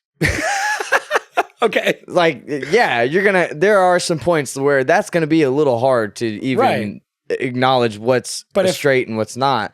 But in Atlanta, like you're coming up the hill so fast. Yeah, you're coming up the hill. Yeah. There's no reason. I mean, you see every other guy going through that power alley and they're fucking full lock, ready to go, just going perfectly into the outer zone. They're full lock at the end of it. I mean, arguably, if you watch, like even, I mean, but they're sideways. Like you can tell they're sideways coming through the power alley. The issue comes down to the rule book became so full of minutia and small details. Like that's why they tore out so much, right? And like literally, like I wish it like there was like Ryan just pulling pages out, but they took out so much because of these situations where one small thing would then need a rule, and then another small thing would need a rule. And you would constantly be adding all these rules in, and then something would fall in between two rules. So now you need a subsection of a rule, and became ridiculous. So the reason why I bring up Seattle is because that was one of those situations where a driver came off the bank and very quickly went to opposite lock and then back again. Right? Which now that's a zero. In the old days, that was a zero. Right. He was still drifting. The car was still going sideways. It was still following the same momentum path it had before. Mm-hmm. But in order for him not to hit the other driver, he had to change the direction of his wheels past center, which now is a zero. But in that case, he zeroed first, and then the other driver spun out like 6 feet in front of him. So he zeroed first, so it doesn't matter. Matt was nowhere near him. I understand that, but we need to learn. We need to understand why that rule comes from that. So when they were explaining it afterwards, I grabbed where they were coming from. Based on the rules right now, Matt didn't zero. Yeah, he's still driving. Right? Did he fuck up? For sure. He'll tell you he fucked up too. He didn't even think he won the battle. Yeah, no, right? I'm not saying that. So within 2 seconds, I'm sure somebody's going to stop watching. Like, it's 2.1 seconds, whatever. Don't care. Matt doesn't zero, but has a huge deduction because he screwed up basically two full zones. Now they're in a completely different section of the track where Matt is still tandeming, right? Because now he's caught up. It's not like he's charging and just rammed into Adam. He's right next to him. And in transition, Matt dives just a little bit too early, hits the back of Adam. Adam's car goes to full lock, right? And then Adam shuts it down, which he said he shut it down, right? I couldn't imagine being the drivers in that case. Like what during the lap going through your head, because obviously lead driver, you can't really tell what's going on behind you. You've no as much. idea, So right? Adam didn't really know he straightened, I assume, Probably not. in the car.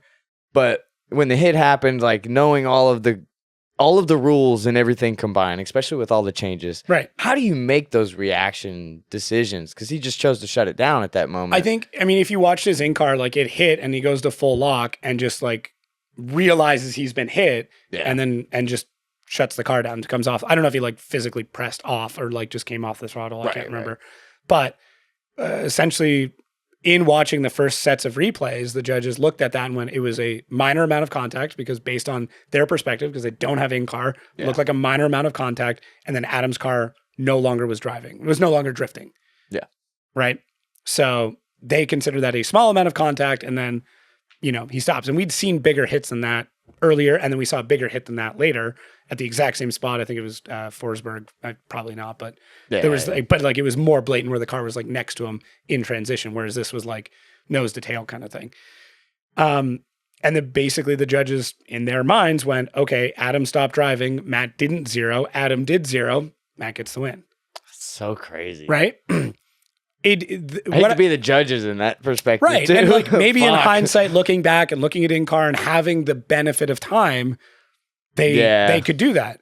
But at least it was with a driver like Adam that has a very deliberate personality with media. So he's going to capture it all and everyone's going to be able to study it afterwards. They turned it into a heat wave commercial. It was like one of the smartest things I've ever seen. I was like, they turned it like he could have won, but we both won. Or you can win because you get heat wave. I was like, dude, the marketer in me was like, dude, that's perfect. Like that was so good. So, but I mean, even still, like, I haven't like spoken to Adam about it, obviously, but like, it seemed like he was pretty over it by a day or two after. Would it suck? He's got plenty of other shit to be worried about. Would it suck? Yeah, it would definitely suck. I mean, I probably wouldn't be happy either, but the judges made the decision based on the information that they had at the time. That's it. Yeah. So, and we don't have protests now, which, I mean, you could go back and forth about that. I think being in the booth last year and seeing how many protests there were, I'm sure it gets absurd. It was ridiculous. Yeah. Ridiculous. Like almost every battle, someone go, "Oh, I want to protest." Like, shut up. Just take the loss. It'll leave it till you get one protest, the entire event. I don't know. I don't know how you would fix protesting. Like, do you make it like $5,000 to protest? Yeah. Do you make it where you can protest? Cool. We're going to turn on a camera. We're going to go into a special little room and you're going to explain your case. Gangster move for $5,000 if you want to protest. That's crazy. But then it's like, then it becomes a discrepancy for the teams that can just blow $5,000 without wondering. Yeah. Right. So the problem is there's no perfect answer in any of this. I'm sure somebody. Yeah, we're all just spitballing. Remember this. Somebody at home's like, I have the perfect answer. Cool. Watch your tongue. You know what? Go email info@formuladrift.com. I don't even know if that's a real email, but email it with your ideas and then they'll read them. You'll find out if it's real or not. Yeah. And if it's not, don't email Oli the goalie at hotmail.com. It's tough. And like I said, we could go back to, I said earlier, like you could go back to any battle last year and run into similar sets of situations where somebody got a zero because they straightened for half a second or they turned their wheels to avoid a crash and now they get a zero. Yeah. So see, and the Rome one too, like I didn't really even, I'm going to be honest, I didn't see that one when it happened. Obviously I saw the clips afterwards, but like his frame and stuff got smushed and all that. And I was like, I think that's gotta be a visibly hard hit. Yeah. Well, the Higa one, he got punted. Like, dude, he basically, like, I don't know what happened, like, why Higa hit him so hard, or like if it was an issue with that, or like whatever. But like, basically, like Rome wasn't even in the acceleration area, from what I remember. Obviously, this is like weeks after. Right. Like he just smoked him and went off, and like there was, I think a lot of the damage was done there. And then the second incident with Rome, from my recalling this, basically the judges said Rome, where he got hit at that point, should have been back on throttle. So the driver that was driving behind him was anticipating that he would be accelerating at that point. He wasn't. Right. That may have been because Rome's car was already messed up from the previous hit, and he tried to get back on throttle and the clutch exploded. I have no idea. Like I haven't talked to Rome. I don't debrief every driver afterwards. You know, in his little clips, he seemed mad, and I'd be pissed too right after. Which 100% agree. Good, because if he was just like, oh well, Like, no, dude, I want you to get. I want you bring to the hear. character. Yeah, dude, we need like WWE personalities in drifting. Yeah, we really do. I Andy, you're the man. yeah, Fucking wizard, dude. Seriously, like they all have such a massive opportunity knowing who they're going to battle. Why not, like, you maybe not like start shit talking, but like, why not do something? Why not pack your shit in the trailer, dude? Go on driftstats.com. Shout out Chelsea. Yeah, dude. Yeah, I know. I love he still like pulls that line too. It's great. He made stickers off of it. Just lean and into shirts it. and everything. Lean into it. Yeah, it's like necklaces with guy. hood pins. Like lean into it. Yeah. Dude, go to driftstats.com and there's so much information there that people don't know about. Pull your stats against that driver and just post them. Be like, yeah, I beat this guy 5 times already. Why not again? That information's there. Anybody can go look at it. You can go see Public info. Yeah, that's how it is, man. It's a database of like, I don't know how far back it goes. I want to say at least 10 years of every run in FD. That's hilarious. And I think it does FD Asia, maybe FD Japan as well. Wow. Yeah. I've never watched a single bit of FD Asia. Well, I mean, it would have been back in the day with like when they did like Taiwan and Indonesia and stuff like that. And I wasn't involved in those days. I kind of feel I wish like, I would have. I know. I wasn't really old enough to even know what drifting was, truthfully, but how old are you? You want to drop this? Christ, I'm 25. Okay, I'm 33, so I got a few years on you. Yeah. I'm not young, but your knees hurt. That's good enough. I was a catcher for half my baseball career. Oh, dude, yeah. So I'm a goalie in hockey. It's like same but different. Fuck. Yeah. Yeah, every dude. When we get up, like. Actually, you just saw it when we went to the bathroom. I got about collapsed when I went to the bathroom. Sounds like a drum roll sitting when like I this. stand up. Yeah. Literally, I'll stand up and I'll get enough room and I'll go. Yeah, mine does the same thing. Like it'll like, oh, hang on. You can hear. Like, I can crack my back in so many random ways. It's not good, but whatever. Getting old sucks. Yeah, I agree. Oh. I can finally say that. I think. All right. So Florida's coming up though. Yeah. Have the judges or FD in general taken anything from Atlanta going into Florida that they're going to look out for, or? I don't know if there's been a rule book update yet. I don't know. I could like check on Discord to see if they have. Normally I'm pretty good at like keeping track of those. I usually will run through and make sure before the event. So, but, for anybody watching, if you go on FD's website, at the very bottom, it says rule books, and it will give you every rule book that's updated. And you can go to the end and it will show all the changes in that rule book update. And then it'll highlight all of them in red. Yeah. Judging, sporting, and technical regulations. So you can go before every event and see that. It's publicly available. Like if you don't know why something's going on in FD, go educate yourself before you have an opinion and go look at the rule book. Live stream comments. Yeah. You're like, he's straightened. We're like, well, if you read the rule book, you would know he could straighten. Yeah. So, I'm sure there's going to be an update before that if there hasn't already been one. I just haven't looked. Is there usually an update before every round? Almost every round. Oh, okay. Yeah. I kind of figured there would be. Yeah, they're always it's such evolving. A new sport. There's always going to be evolve. Well, and like I said, they like tore up half the rule book, so they wanted like now we got to add some shit back in. So. Wipe it clean, bitch. Yeah, exactly. That's basically what it was, like an Etch a Sketch. Like, all right, let's start over. Oh my god, I haven't fucked with one of those in forever. The staircase is terrible. I need to do it again. Like that's basically. That's about all you can make on there. That's all I could make. That's for sure. Jeez. Oh, I lost where we were. Hold on. You're good. Oh, yes. Okay. Sorry. This will be good. So, to all the people on the topic of the crashes and the judgment calls, stuff like that, what do you say to the people that just say this stuff is rigged? How? Like that's what I'm saying, because I genuinely don't see it. How? But I understand a little bit more of the visual aspect. It's a show, blah, blah, blah. Some things I could see from someone that doesn't understand. Yeah. It could look like it.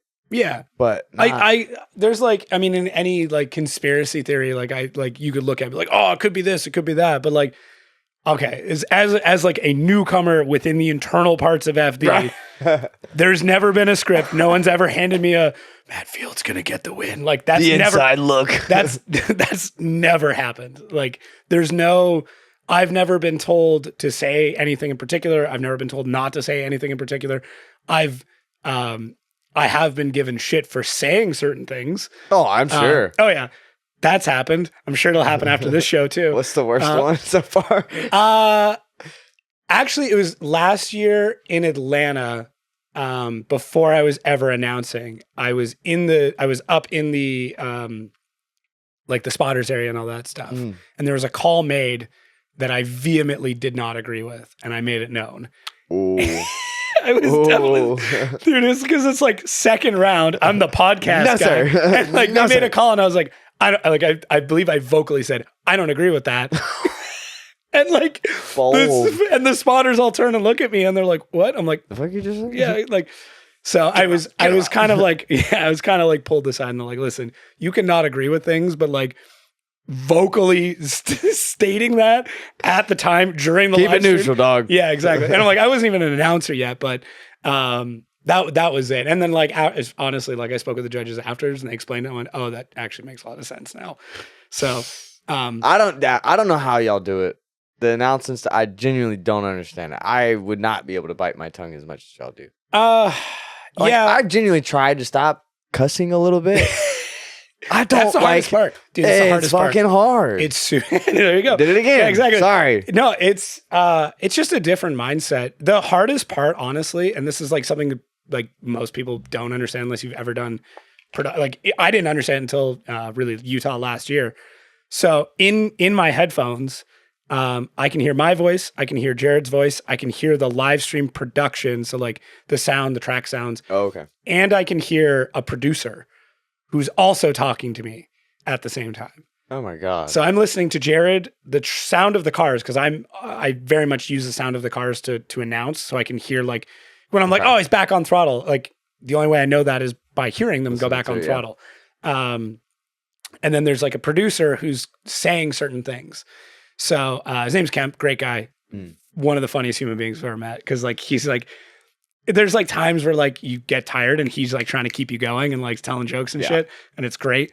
But like, he'll be like, you know, we have a show note at the beginning and they're like, okay, here are the points you have to hit. And he'll like count you into them. So like, hey, you know, like track map coming up in 5, 4.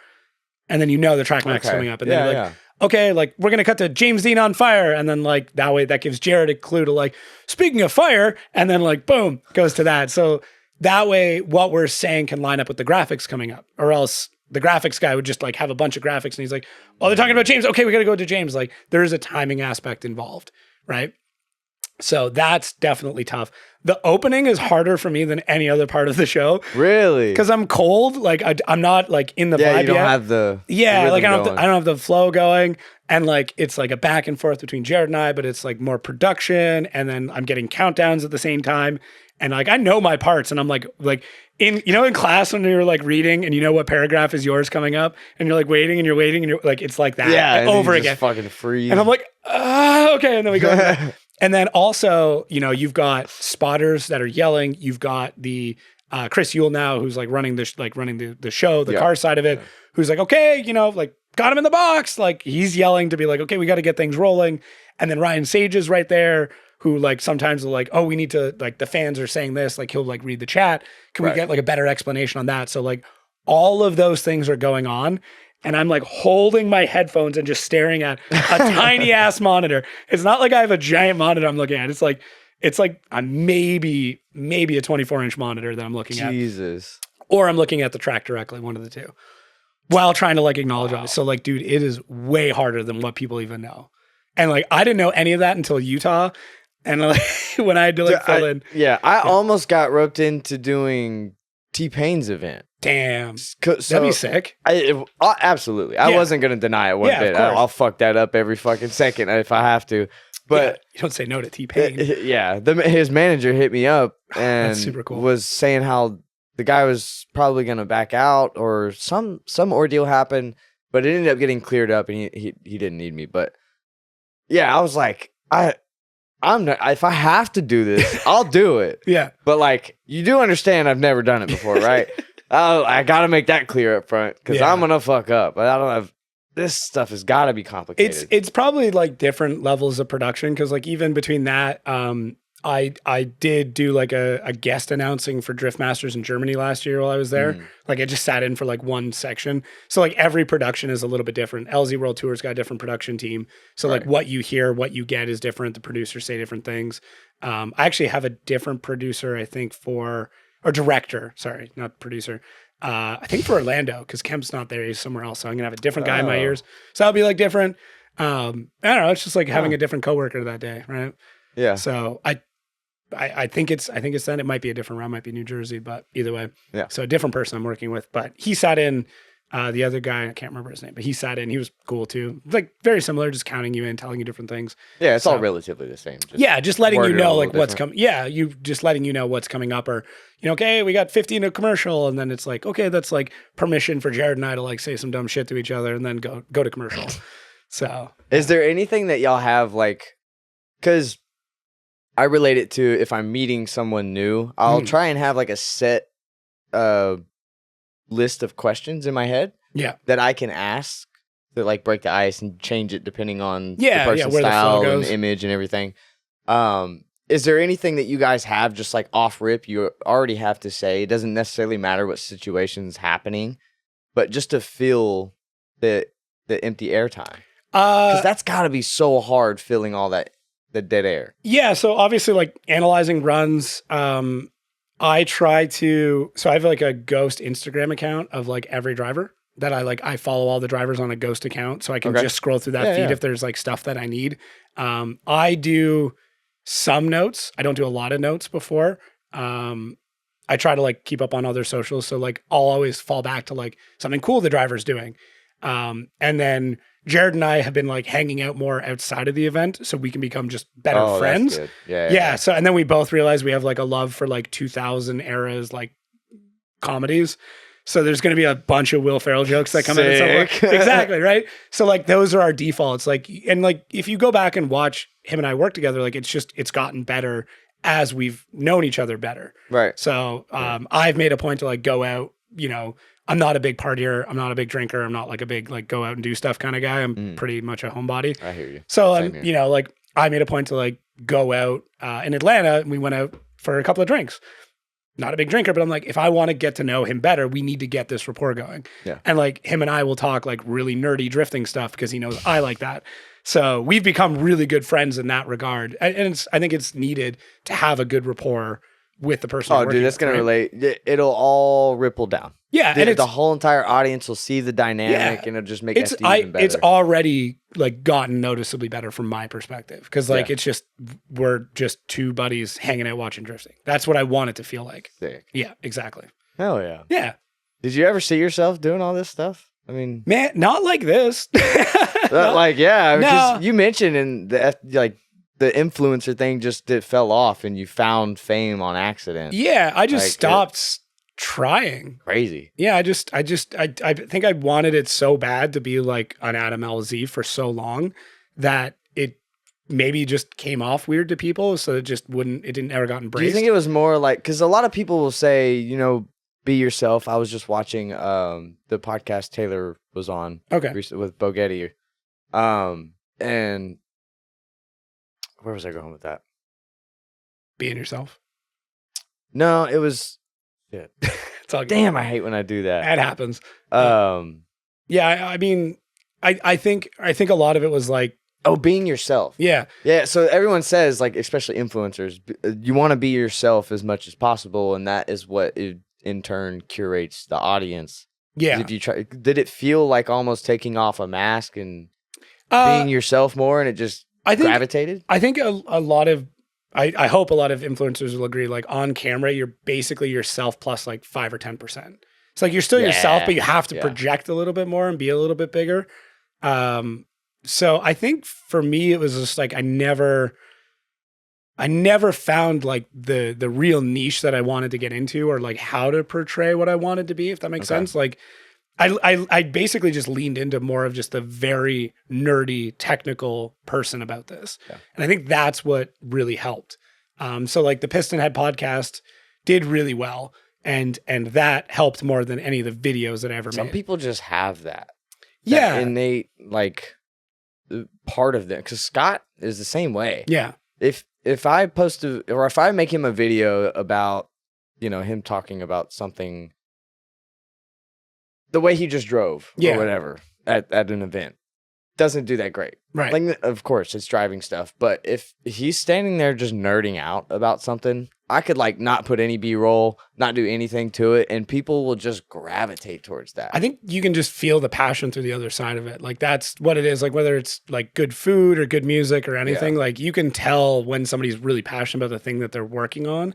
And I think that's what I didn't do early on, where I was like making content that was like trying to be clickbaity or was trying to like do car show stuff. And I really didn't like car show stuff, but I was like, that's what everybody's doing. We got to do car show stuff. We got to do app reviews or whatever. And like, we were just doing content that like we felt like we needed to do. And then when I did the Piston Head podcast, I could kind of just really nerd out on what I wanted to nerd out on.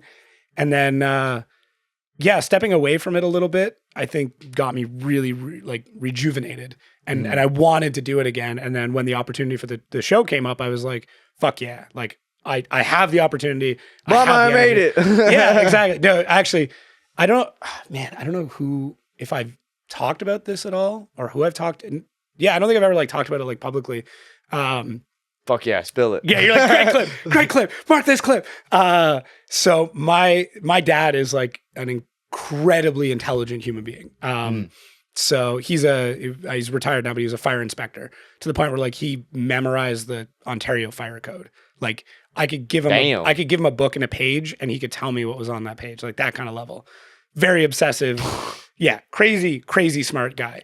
But the one thing that he always wanted to do is be like a sports broadcaster, like very much into hockey. So there was a thing at the Hockey Hall of Fame in Toronto where they have like a mock desk and they show you a play going on in front of a camera and you like can do like a fake like call on the play. So my dad and I would always go and do it when cool. I was cool. Yeah. So he'd always do the same one, which is the 72 Summit Series where Paul Henderson scored the winning goal.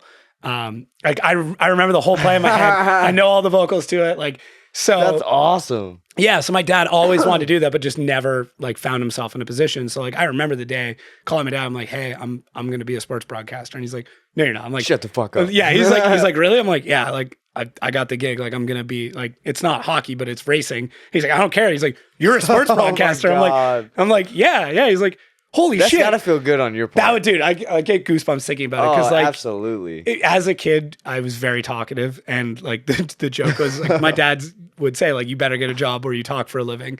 So it's working out pretty well. Like it's finally all coming together. But good. Yeah. I've always kind of been the loud kid. I did a lot of like improv as a kid. I worked as a magician for like 10 years. So like that I did drama twice. Yeah. I loved drama. Dude, I still love improv. Because we didn't touch a textbook like at all. No. It was all in the auditorium. Yeah, it's great. Like I think that helped a lot for me. So yeah, it's just, I don't know, like looking back now, there's a lot of decisions I made and a lot of things I did that all kind of led to this. But like hindsight's 2020. Very easy to stand here and say that now. At the time, I was like, what the fuck am I doing? Like, where am I going? What am I doing with my life? That kind of shit. So yeah, I get that.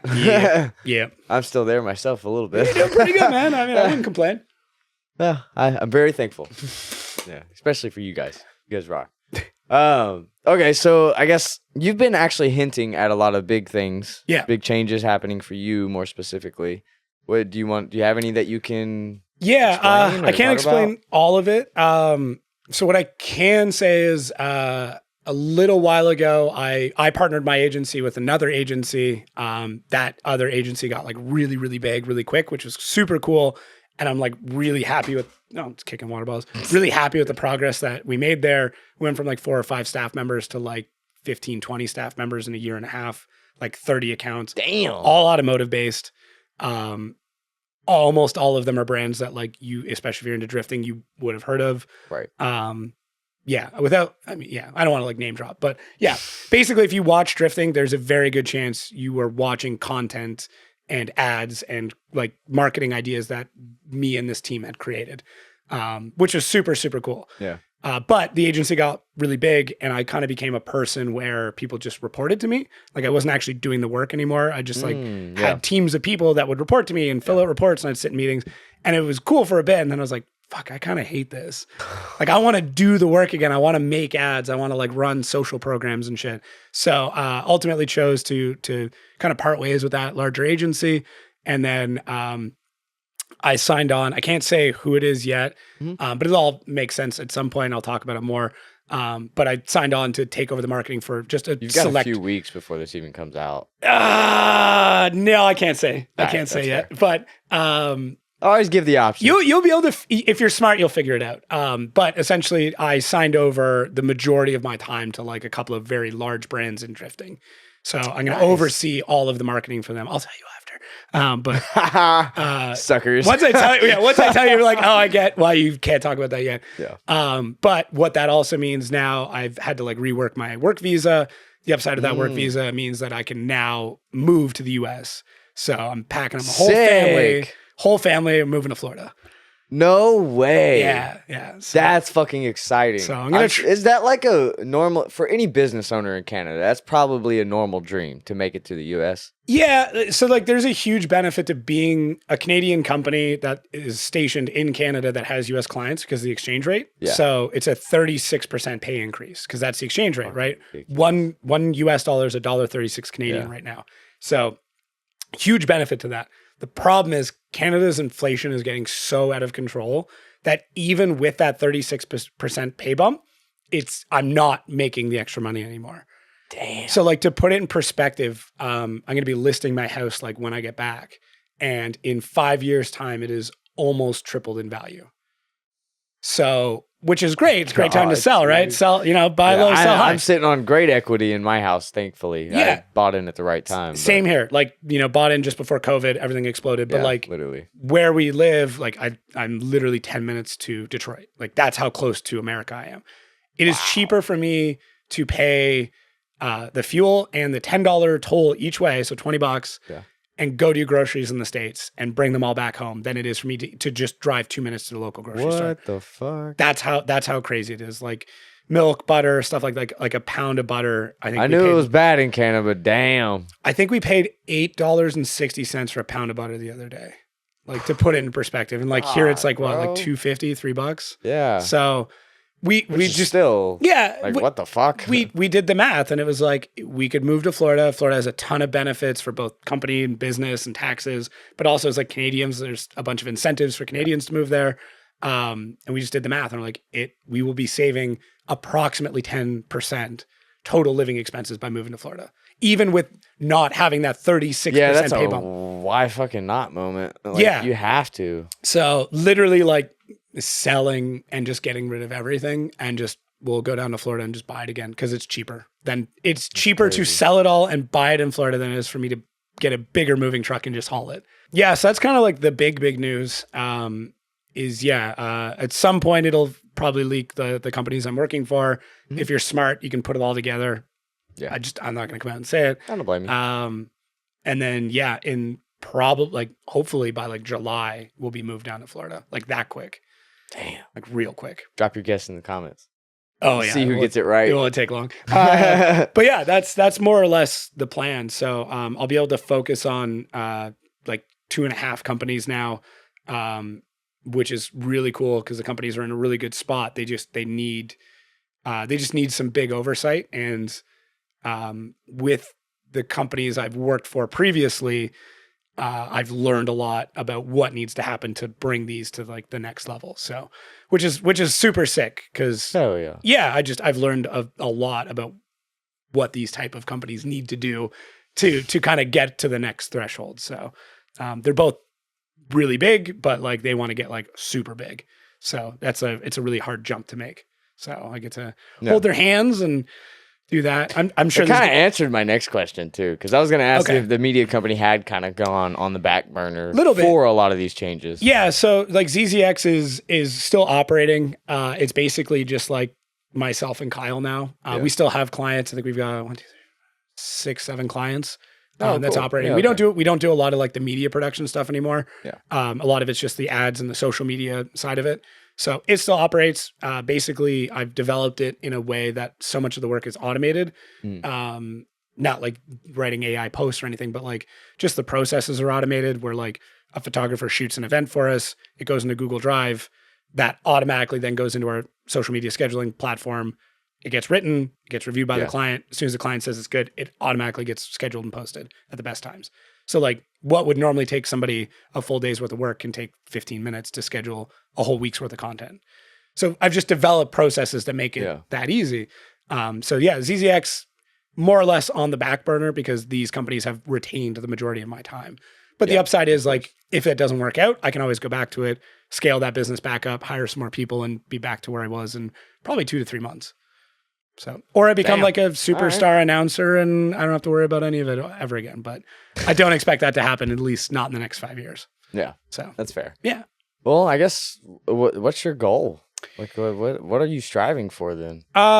So I want to focus on FD very hard. Like I want to just do everything I can in FD for at least the next 5 years. I would love to be my next jump to be like F1. I would love to try and get my foot in F1. A little hard now with the hand tattoo. I think that's definitely going to hold me back a bit. Throw you back a little bit, but I'm hoping like in the next 5 years they'll come back and get that. But I would love to be able to get involved with F1. I would love to not have to like work a normal job and just do something else. Yeah. Love the marketing stuff. I'm very passionate about it. It'd be cool if I could just focus on my own marketing of what I do. That'd be great. But I always have put my clients first. Like my own social media sucks balls. My own company's advertising wasn't great because I never wanted a client to be waiting for me to do something for them and then see me posting on social media, if that makes sense. Yeah. Like that would, from your perspective, like if you're doing a video for a client, but you're cutting a bunch of clips for something else and they see them like, dude, I've been waiting 2 weeks for this. Yeah. Right. Like I never wanted that to happen. So I'd always put my own shit on the back burner, but getting it going again. Got my vlogs up and running again, which is kind of cool. So I just dropped the Long Beach one. If this comes out in a couple of weeks, the Atlanta one or the Bakersfield LZ stuff. So been trying to film behind the scenes, like what it's like in production. Like what do we eat? Like what I've FD contemplated staff doing that on my other channel. Yeah. Of doing more behind the scenes of like just teaching people how to do this crap. Yeah. So the algorithm and like I algorithm's don't gonna feel suck. like But I mean, I've learned a lot about the algorithm in this aspect of it. Yeah. So I know a lot and it's not taught like at all within motorsports. No. You can go find the generic like how to grow a YouTube channel, blah blah blah. But Here's it the thing, doesn't like correlate right. Don't learn from the place you're trying to implement. Like don't like if you want to be the next Adam LZ or Jimmy Oaks or whoever, don't learn from them. Yeah. Learn from somebody else. Learn from Mr. Beast. Learn from somebody outside of your market and then bring it in. Like when I do marketing for automotive or motorsports, I'm not looking at other automotive marketing. I'm looking at alcohol. That is true. I'm looking at perfumes. I'm looking at men's fashion. I'm looking at heavily regulated things like cigarettes. Cigarettes and alcohol, like alcohol. yeah, they're super heavily regulated, cigarettes especially. But yet, an alcohol company cannot publicly talk shit about another alcohol company. Exactly, but they still do. Fucking hilarious. But they still do. They just you just work around. Exactly. So any like business that has been put into a cage in the way that it can advertise, I want to learn from them because you're going to learn so much more about how to get around things. I totally agree with that. Yeah. Because I watch Mr. Beast, Danny Duncan. Yeah. Like the C Boys, they're not necessarily, they're all, like motorsports, but it's a whole different genre. And like, dude, there are a bunch of very well-known YouTubers I'll watch so that I can try and find, like, obviously I'll watch some stuff. It's like, okay, that's for children. Like you're doing that for a younger audience. Like it's not going to work. I'll skip that part. But like if there's a cool editing technique or if there's a cool way he promoted something, I am always trying to learn from those. Because I hate the way I can't remember YouTubers promote. First name is like Hillier Smith. He was the editor for the Paul Brothers. You ever watched his breakdowns? Yeah. Where he talks about like the beats of an edit, where it's like, listen, like every 3 to 5 seconds you got to cut. And like now he has the podcast around editing. Oh my god, he's so good. It's so good. Genius. He is. I mean, obviously the best YouTube editor of this generation. Yeah, probably. I mean, he's has to be. Yeah, I mean, he basically his editing is what created the Paul Brothers. Like, that's. And he breaks down movies and re-edits them. It makes them better. Yeah, Hayden Hillier Smith. Like, go watch it. Like, if you want to learn how to be a better, if you're already a decent editor, Yeah. it's not something to go watch if you've never edited before. Your brain will just turn to glue. But like if you're like, I'm a pretty good editor, I just need to know how to get better. This guy will make you feel like a piece of shit, but then you'll come out of it and be like, oh my God, yeah. I've been doing this wrong for so long. Yeah, but he talks so smooth though. Oh, so he's got like, a nice accent. It'll sound very good, but he's gonna be talking your ear Yeah. off. Telling He will subtly insult everything you thought you knew, That. and you'll feel great about it. Yeah.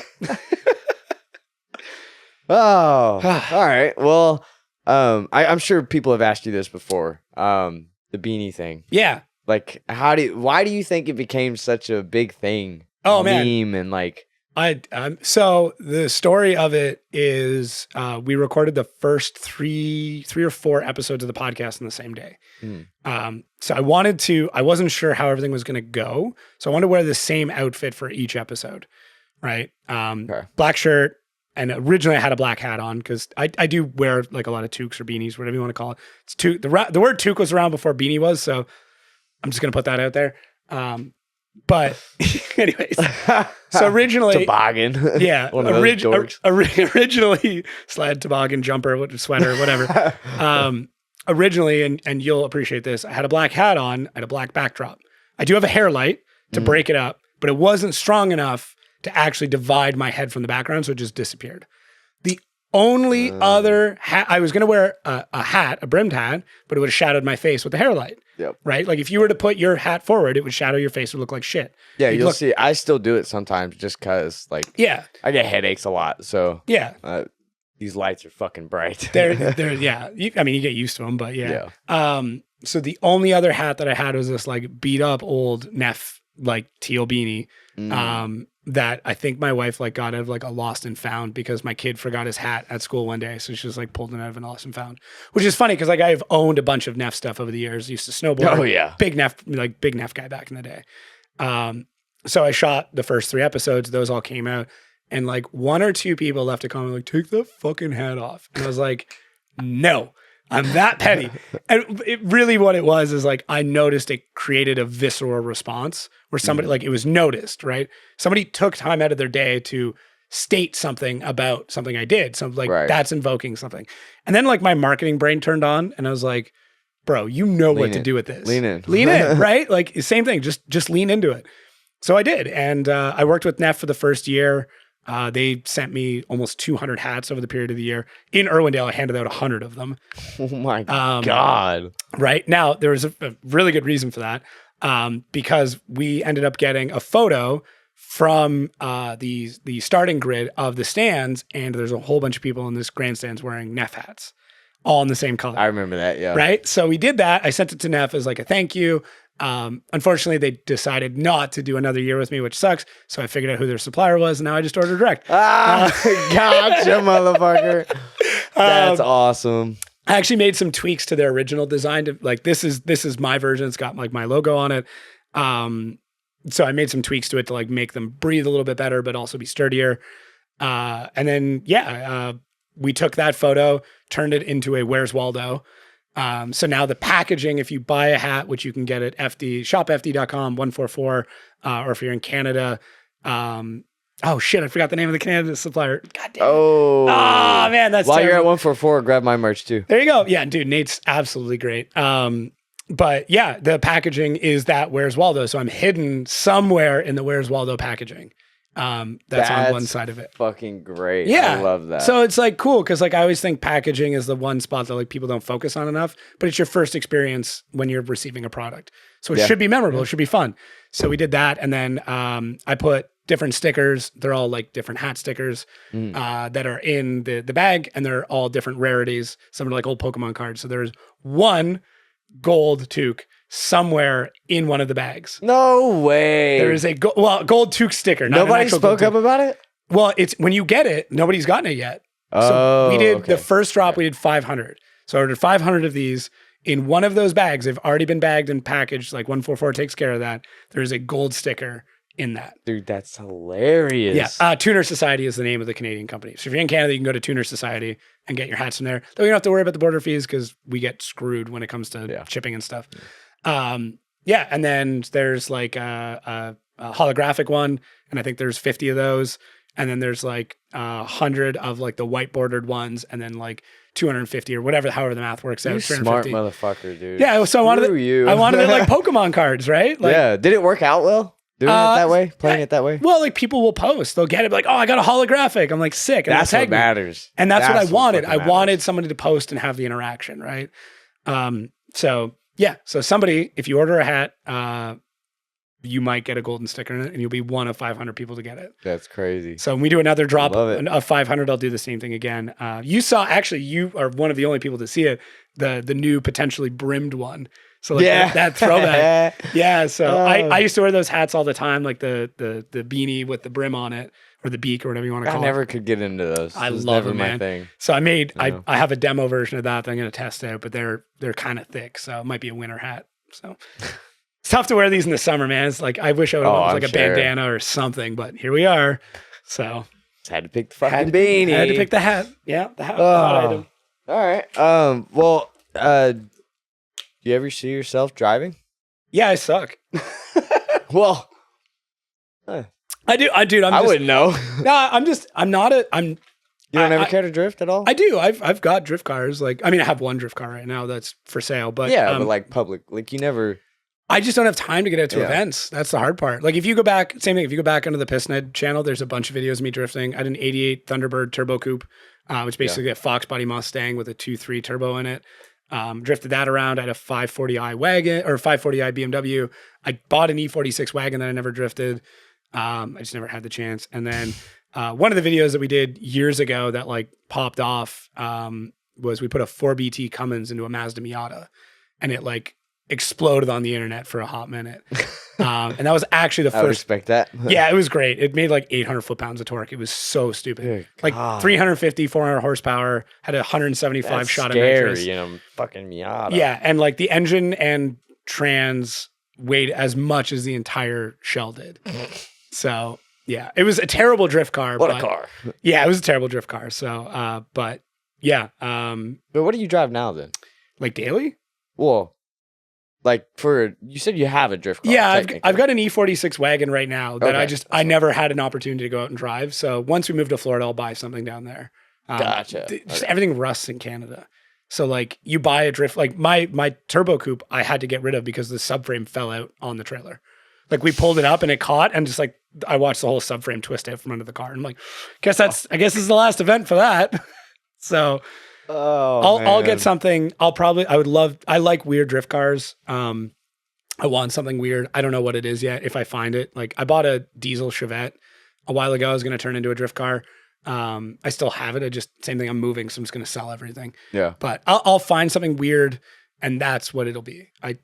I would love to get into like a well set up chassis, but then I'll probably find out even more that I suck at drifting. But if I drive a really shit chassis, You I have can an always blame excuse. the car. I can always be like, man, Smart man. Yeah. Nobody drifts a G Whiz. That's why I suck. Like, Right. yeah. So, but I like to drive. I do like to drive. Yeah. I made so many friends doing it. It's just a time thing. It's just a time thing. So Eventually it'll happen. yeah, That's the point. Once I'm down in Florida, it'll be a lot easier because then at least I won't have only like 4 months to go driving. Like Right. that's all I had in Canada was 4 months, and all of that time was spent on the road. So yeah, if I got one weekend in a year, I was happy. That was Fair enough. Yeah. All right. Well, I guess since you got the E46 wagon, if you were shopping on Injuku right now for your very first track day ever, what are you going to buy for the car? Oh, seats. Go seats. Yeah. Like I've drifted cars with stock seats, and like I think I still have bruises of like trying to brace yourself in it. Go get seats. Even if you're not like going cage with a harness, like just get a seat to stop yourself from moving around, and probably like I would say that and like man, people are gonna shit. I was gonna say an e-brake. I went a like, whole year with a bucket and a stock seatbelt. So yeah, I think agree. it's more than fine. Just like do a really good job of mounting it. Use stock mounting hardware, like new stock mounting hardware, because obviously the engineers have figured that out. Don't just like drill something in and weld the nut to the bottom. Like do it correct so you're safe. But honestly, that's probably the biggest one. I would do that. I don't know. Hasn't Juku got cameras? Like go get some interior cameras. They sell like interior camera. well, just like some camera to watch yourself drifting, and so you can watch back and see how much you suck, and then learn. Wow, from it. I haven't heard that one. Yeah, like That's interesting. I I don't know don't if think they Injuku- sell cameras. Do they but have like GoPros or something like that on Injuku? Injuku, that would be fucking cool. they should actually. Yeah, In Juku, get some interior Dude, cameras. Let's talk to GoPro. Yeah. No, let's talk to Insta360. They're better. I mean, GoPro sponsors FD now, so I got to follow that company line. That's fair. All right. Well. I do really like Insta360 stuff, though. Dude, they're little goes now with the That's- little pod thing. I recorded the time lapse on the way Oh, here with it. Fucking That's how I dude. filmed a bunch of my hockey games with them. They're great. Genius. Yeah. Flip up screen. Oh man. First track day, for sure, bucket seat. Just sliding around sucks, and you'll make more mistakes because your feet slip off the pedals. So, and some BC coilovers. actually, the Protege is probably going to get a set real soon. Sick. Yeah, they're like one of the Hell only yeah. companies that still sell fucking coilovers That's hilarious. for a There 2000 you go. Mazda Protege. Good yeah. shit, BC. Yeah, exactly. Awesome. Well, that's it. I like that sponsor plug. That's good. I have to ask you one thing. What's up? Can you say it's the biggest drifting podcast on YouTube? Is it though? You brought this shit up before. Look, your podcast is already on a big platform. All right, that's fair. That's If fair. you look, just like we were talking about Okay, earlier with the okay. influencers, you All look right. at the average views. Yeah.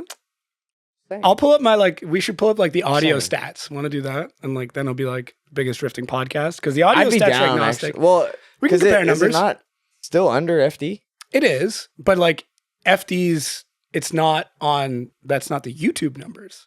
That's just the audio. Like, I host through Podbean. I don't know who you host the audio side through. For Spotify. You do any other apps like Apple Music or anything else? Yeah, Spotify will do it for you. But Oh, the only okay. way to upload video to Spotify Is to through their use partner their program. feed. Their feed. Yeah. Which I don't do because we push that to YouTube. right. Because Yeah. FD can make money on YouTube, not on Spotify. Spotify does Do they have their damn creator fund near. up? I have way less followers on Spotify, and as far as monetization goes, still again not a lot. Just so we're clear, Yeah. you don't hardly make shit from monetization, but it's almost the same. Really? I'm not joking, Damn. we and have I to don't talk do about this one. anything except use smart ads. Just smart ads, places it where it needs to, and I move on. Damn, that's pretty good. We'll have to talk some numbers later. Yeah. No, man, dude, Spotify's growing. this is fun, man. I'm glad we got to do this. So it's Absolutely. good. Yeah. Good to finally get you down here. Yeah. We talked about it for a long time. Yeah. It was like 6 to 8 months in the making. Just, Next one will be down in Florida. I'll come to you. yeah, hopefully I'll get the new studio built there. I kind of want it to look exactly like the old studio, just so like I could do like a grand reveal. Be like, okay, the new studio, and it looks like Do it all but white instead. that'd be funny. Like I've gotten to the point where I'm gonna 3D scan the studio so I can Shut line the fuck everything up in up. the exact, like all the cameras, everything, so it sits in the exact same spot. Oh my god. I'm such a dick like that. Yeah. No, I want to. I'm one of those people that I want to change it all Really? every month. Oh no, dude! I I'm literally own bad. 7 of the same T-shirt because I don't want to change my shirts. I haven't bought a T-shirt in God knows how long. I had a bin full of That's just a like, blessing I never thought I'd ever have to deal with. But dude, my local Goodwill has so many drifting T-shirts because of me. Because we're like, here, have a shirt. I'm like, man, I'm good. Like, I'm not gonna lie. I don't know how to stop getting Yeah, these. I'm not gonna wear it. And they're like, no, I just want you to have it. I'm like, okay. So like, I'll have friends come over and be like, yo, can I go shopping? Because like they'll be like all these like team shirts and event shirts. I'm like, I'm never gonna wear. Sounds like them my again. mom. Every time someone comes over, especially if it's one of her friends or whatever, go through my closet, just walk-in closet, just take whatever. Like, what are you? What do you need I don't. those? Why do you even have all of this? But That's sick, anyways, dude. This is yeah, great. I appreciate it. No, it's good. I like the show. I listen to the show. I was listening to the Caleb Qualmback one on the way here. So Sick. yeah. I've known Caleb for a minute. So Got Literal coming out next. damn, Yeah. that'll be good. That's why I was in Atlanta. I went into Atlanta Wednesday. Interesting. Before FD. Nice. Do that one. Yeah, the in-person. I do like doing the in-person better. The remote's not bad, but I do agree. I've been trying to do literals for Dude, it took me a while to get a literal on. long fucking time. Yeah. Yeah. But all right, well, I guess let's get your best piece of advice for anyone just getting into drifting. Oh man. Don't run scrubs. Buy a couple of good sets of tires because at least it's consistent. At least you can learn from that. If you're running through scrubs constantly, it might seem like a good idea at the time, but if you're going to spend 2 or 3 laps just trying to figure out the I tires. would work. say run scrubs on your first one. Your first attempt. Yeah, I would say first attempt, but like if it's like your first track day, do Once that. you link the track, throw some good tires on it. and Yeah, it's the guys who are like running scrubs and like constantly running. I'm like, dude, like you're holding That's- yourself yeah, that's back so absurd. much. Film yourself or get someone to film you. Be critical of how you're doing it. It sucks. You know this as much as I do. Going back and watching yourself do anything is so hard to do. You're going to hate it, but you will learn so much from watching your old footage back. I'm fairly used to it because I came from baseball. So, like, Yeah, I'm constantly watching footage and shit. Yeah. Other teams. Do you hate your own voice yet? That's oddly enough, I've always hated my voice on recording. Yeah. But through these, Pretty good? I don't really notice too much of a difference. Like, the old voicemails, like where you set up your voicemail and shit, I'd sound so nasally. Like, I had the biggest nasal problem. I'd never understood that. But no, these... I've got Didn't the really mix bother of me anymore. the nasal rasp. Like mine's nasally, but like at the back, and then I've got the weird rasp that goes on top of it. Yeah, everyone says that, but I don't like... Yeah. Like Josiah said, I don't really notice it as much. Yeah, I It know what you're just saying. seems normal. I don't know. Yeah, it is what it is. Yeah, if people want to comment, keep the comments coming. Yeah, that's Yep. what I'm saying. Yeah, boost that algorithm. There's publicity somehow. Exactly. Anyways. Okay, so this one's broad, I Alright. know, but if you had the ability to speak to the entire world, what would your one message be? Oh man. Just stop fucking yelling at people. And like just listen. Yeah. Like don't stop. No, let me cancel that. Learn Stop. to control your emotions. Stop waiting for your turn to talk and actually listen. So many people just way to put it, wait for their turn to talk, and that's all they're doing. They're just waiting for the other person's mouth to stop moving. Like, listen to what they have to say and then speak. Mm-hmm. If you already know what you're going to say before someone's done speaking, you're not fucking listening. And that bugs me. Like, it's something like I have to teach my kids, right? Where I'm like, and I'll say it to them all the time, like, don't wait for your turn to talk. Like, listen to what I'm saying, then respond to it. Yep. And that's what makes a good conversation, makes a good podcast. Like, the amount of times where I've had like a wicked loaded question loaded up, and then they switch subjects at the very end. I'm like, Yeah, just shit, slightly. Yeah. I can't use that. And like, I'll try and find somewhere else. But yeah, like, but that goes to so many other things. Like if somebody's having a bad day, whatever the situation is, just actually listen to another human being for once in your life. I say it all the time, too. You got 2 ears and 1 mouth for a reason. Yeah. Listen twice as much as you talk. Yeah. Agreed. So. Agreed. I like it. I like that. All right. Well, do you want to plug yourself or anyone? Yeah. out there? I mean, Instagram's got the link in the bio where everything else lives. JAKO13, Jacko13 on Instagram. Got the YouTube stuff going out now. Now that all of my work visa stuff is official and finalized and everything is good, can start posting up all that. So behind the scenes stuff at FD, I kind of show you guys like what it's like to be in the booth, what it's like to go through those experiences, what I do. The recent one I like talked about how I go look at scrub tires to see how the drivers are doing. I want to understand how the tires are holding up in track conditions and stuff. So one of the weird nerdy things I do on FD weekends. So that's all going up. I'm going to try and get back into doing more TikTok stuff. Maybe not the driver sponsorship stuff. Maybe if people want it. Yeah. So YouTube stuff. And then obviously Outer Zone, check out that podcast. We didn't talk about it, but I am going to be launching a new podcast soon. That is not drifting specific because I want to have cool conversations with people that may not involve drifting. So it might be up at this point in time. If it is, it'll be in my link in the bio and you can check it out. I've already got a couple of really cool guests lined up for that, which is sick. Hell trying yeah. to ride this wave, man. Like that's trying to capitalize on it. So people want to talk to me and things are going well. So why not have a show that's maybe just not specifically FD, right? Yeah. That's how I look at it. So, Well, good shit. yeah, I love it. cool. Thanks, man. Hell yeah. All right. Well, yeah, guess that's pretty much all we got. So, of course, if you haven't already, look below the video. Make sure subscribe button is not still red. If it is, click it. Hit that bell notification while you're at it. And I think this one still goes out before Immersion Motorsports 29th. So come see me there if you're going to be there. And again, if all the parts and stuff we talked about, find them on Njuku. But that's all. See you each and every Sunday for a new episode. Thanks. Peace.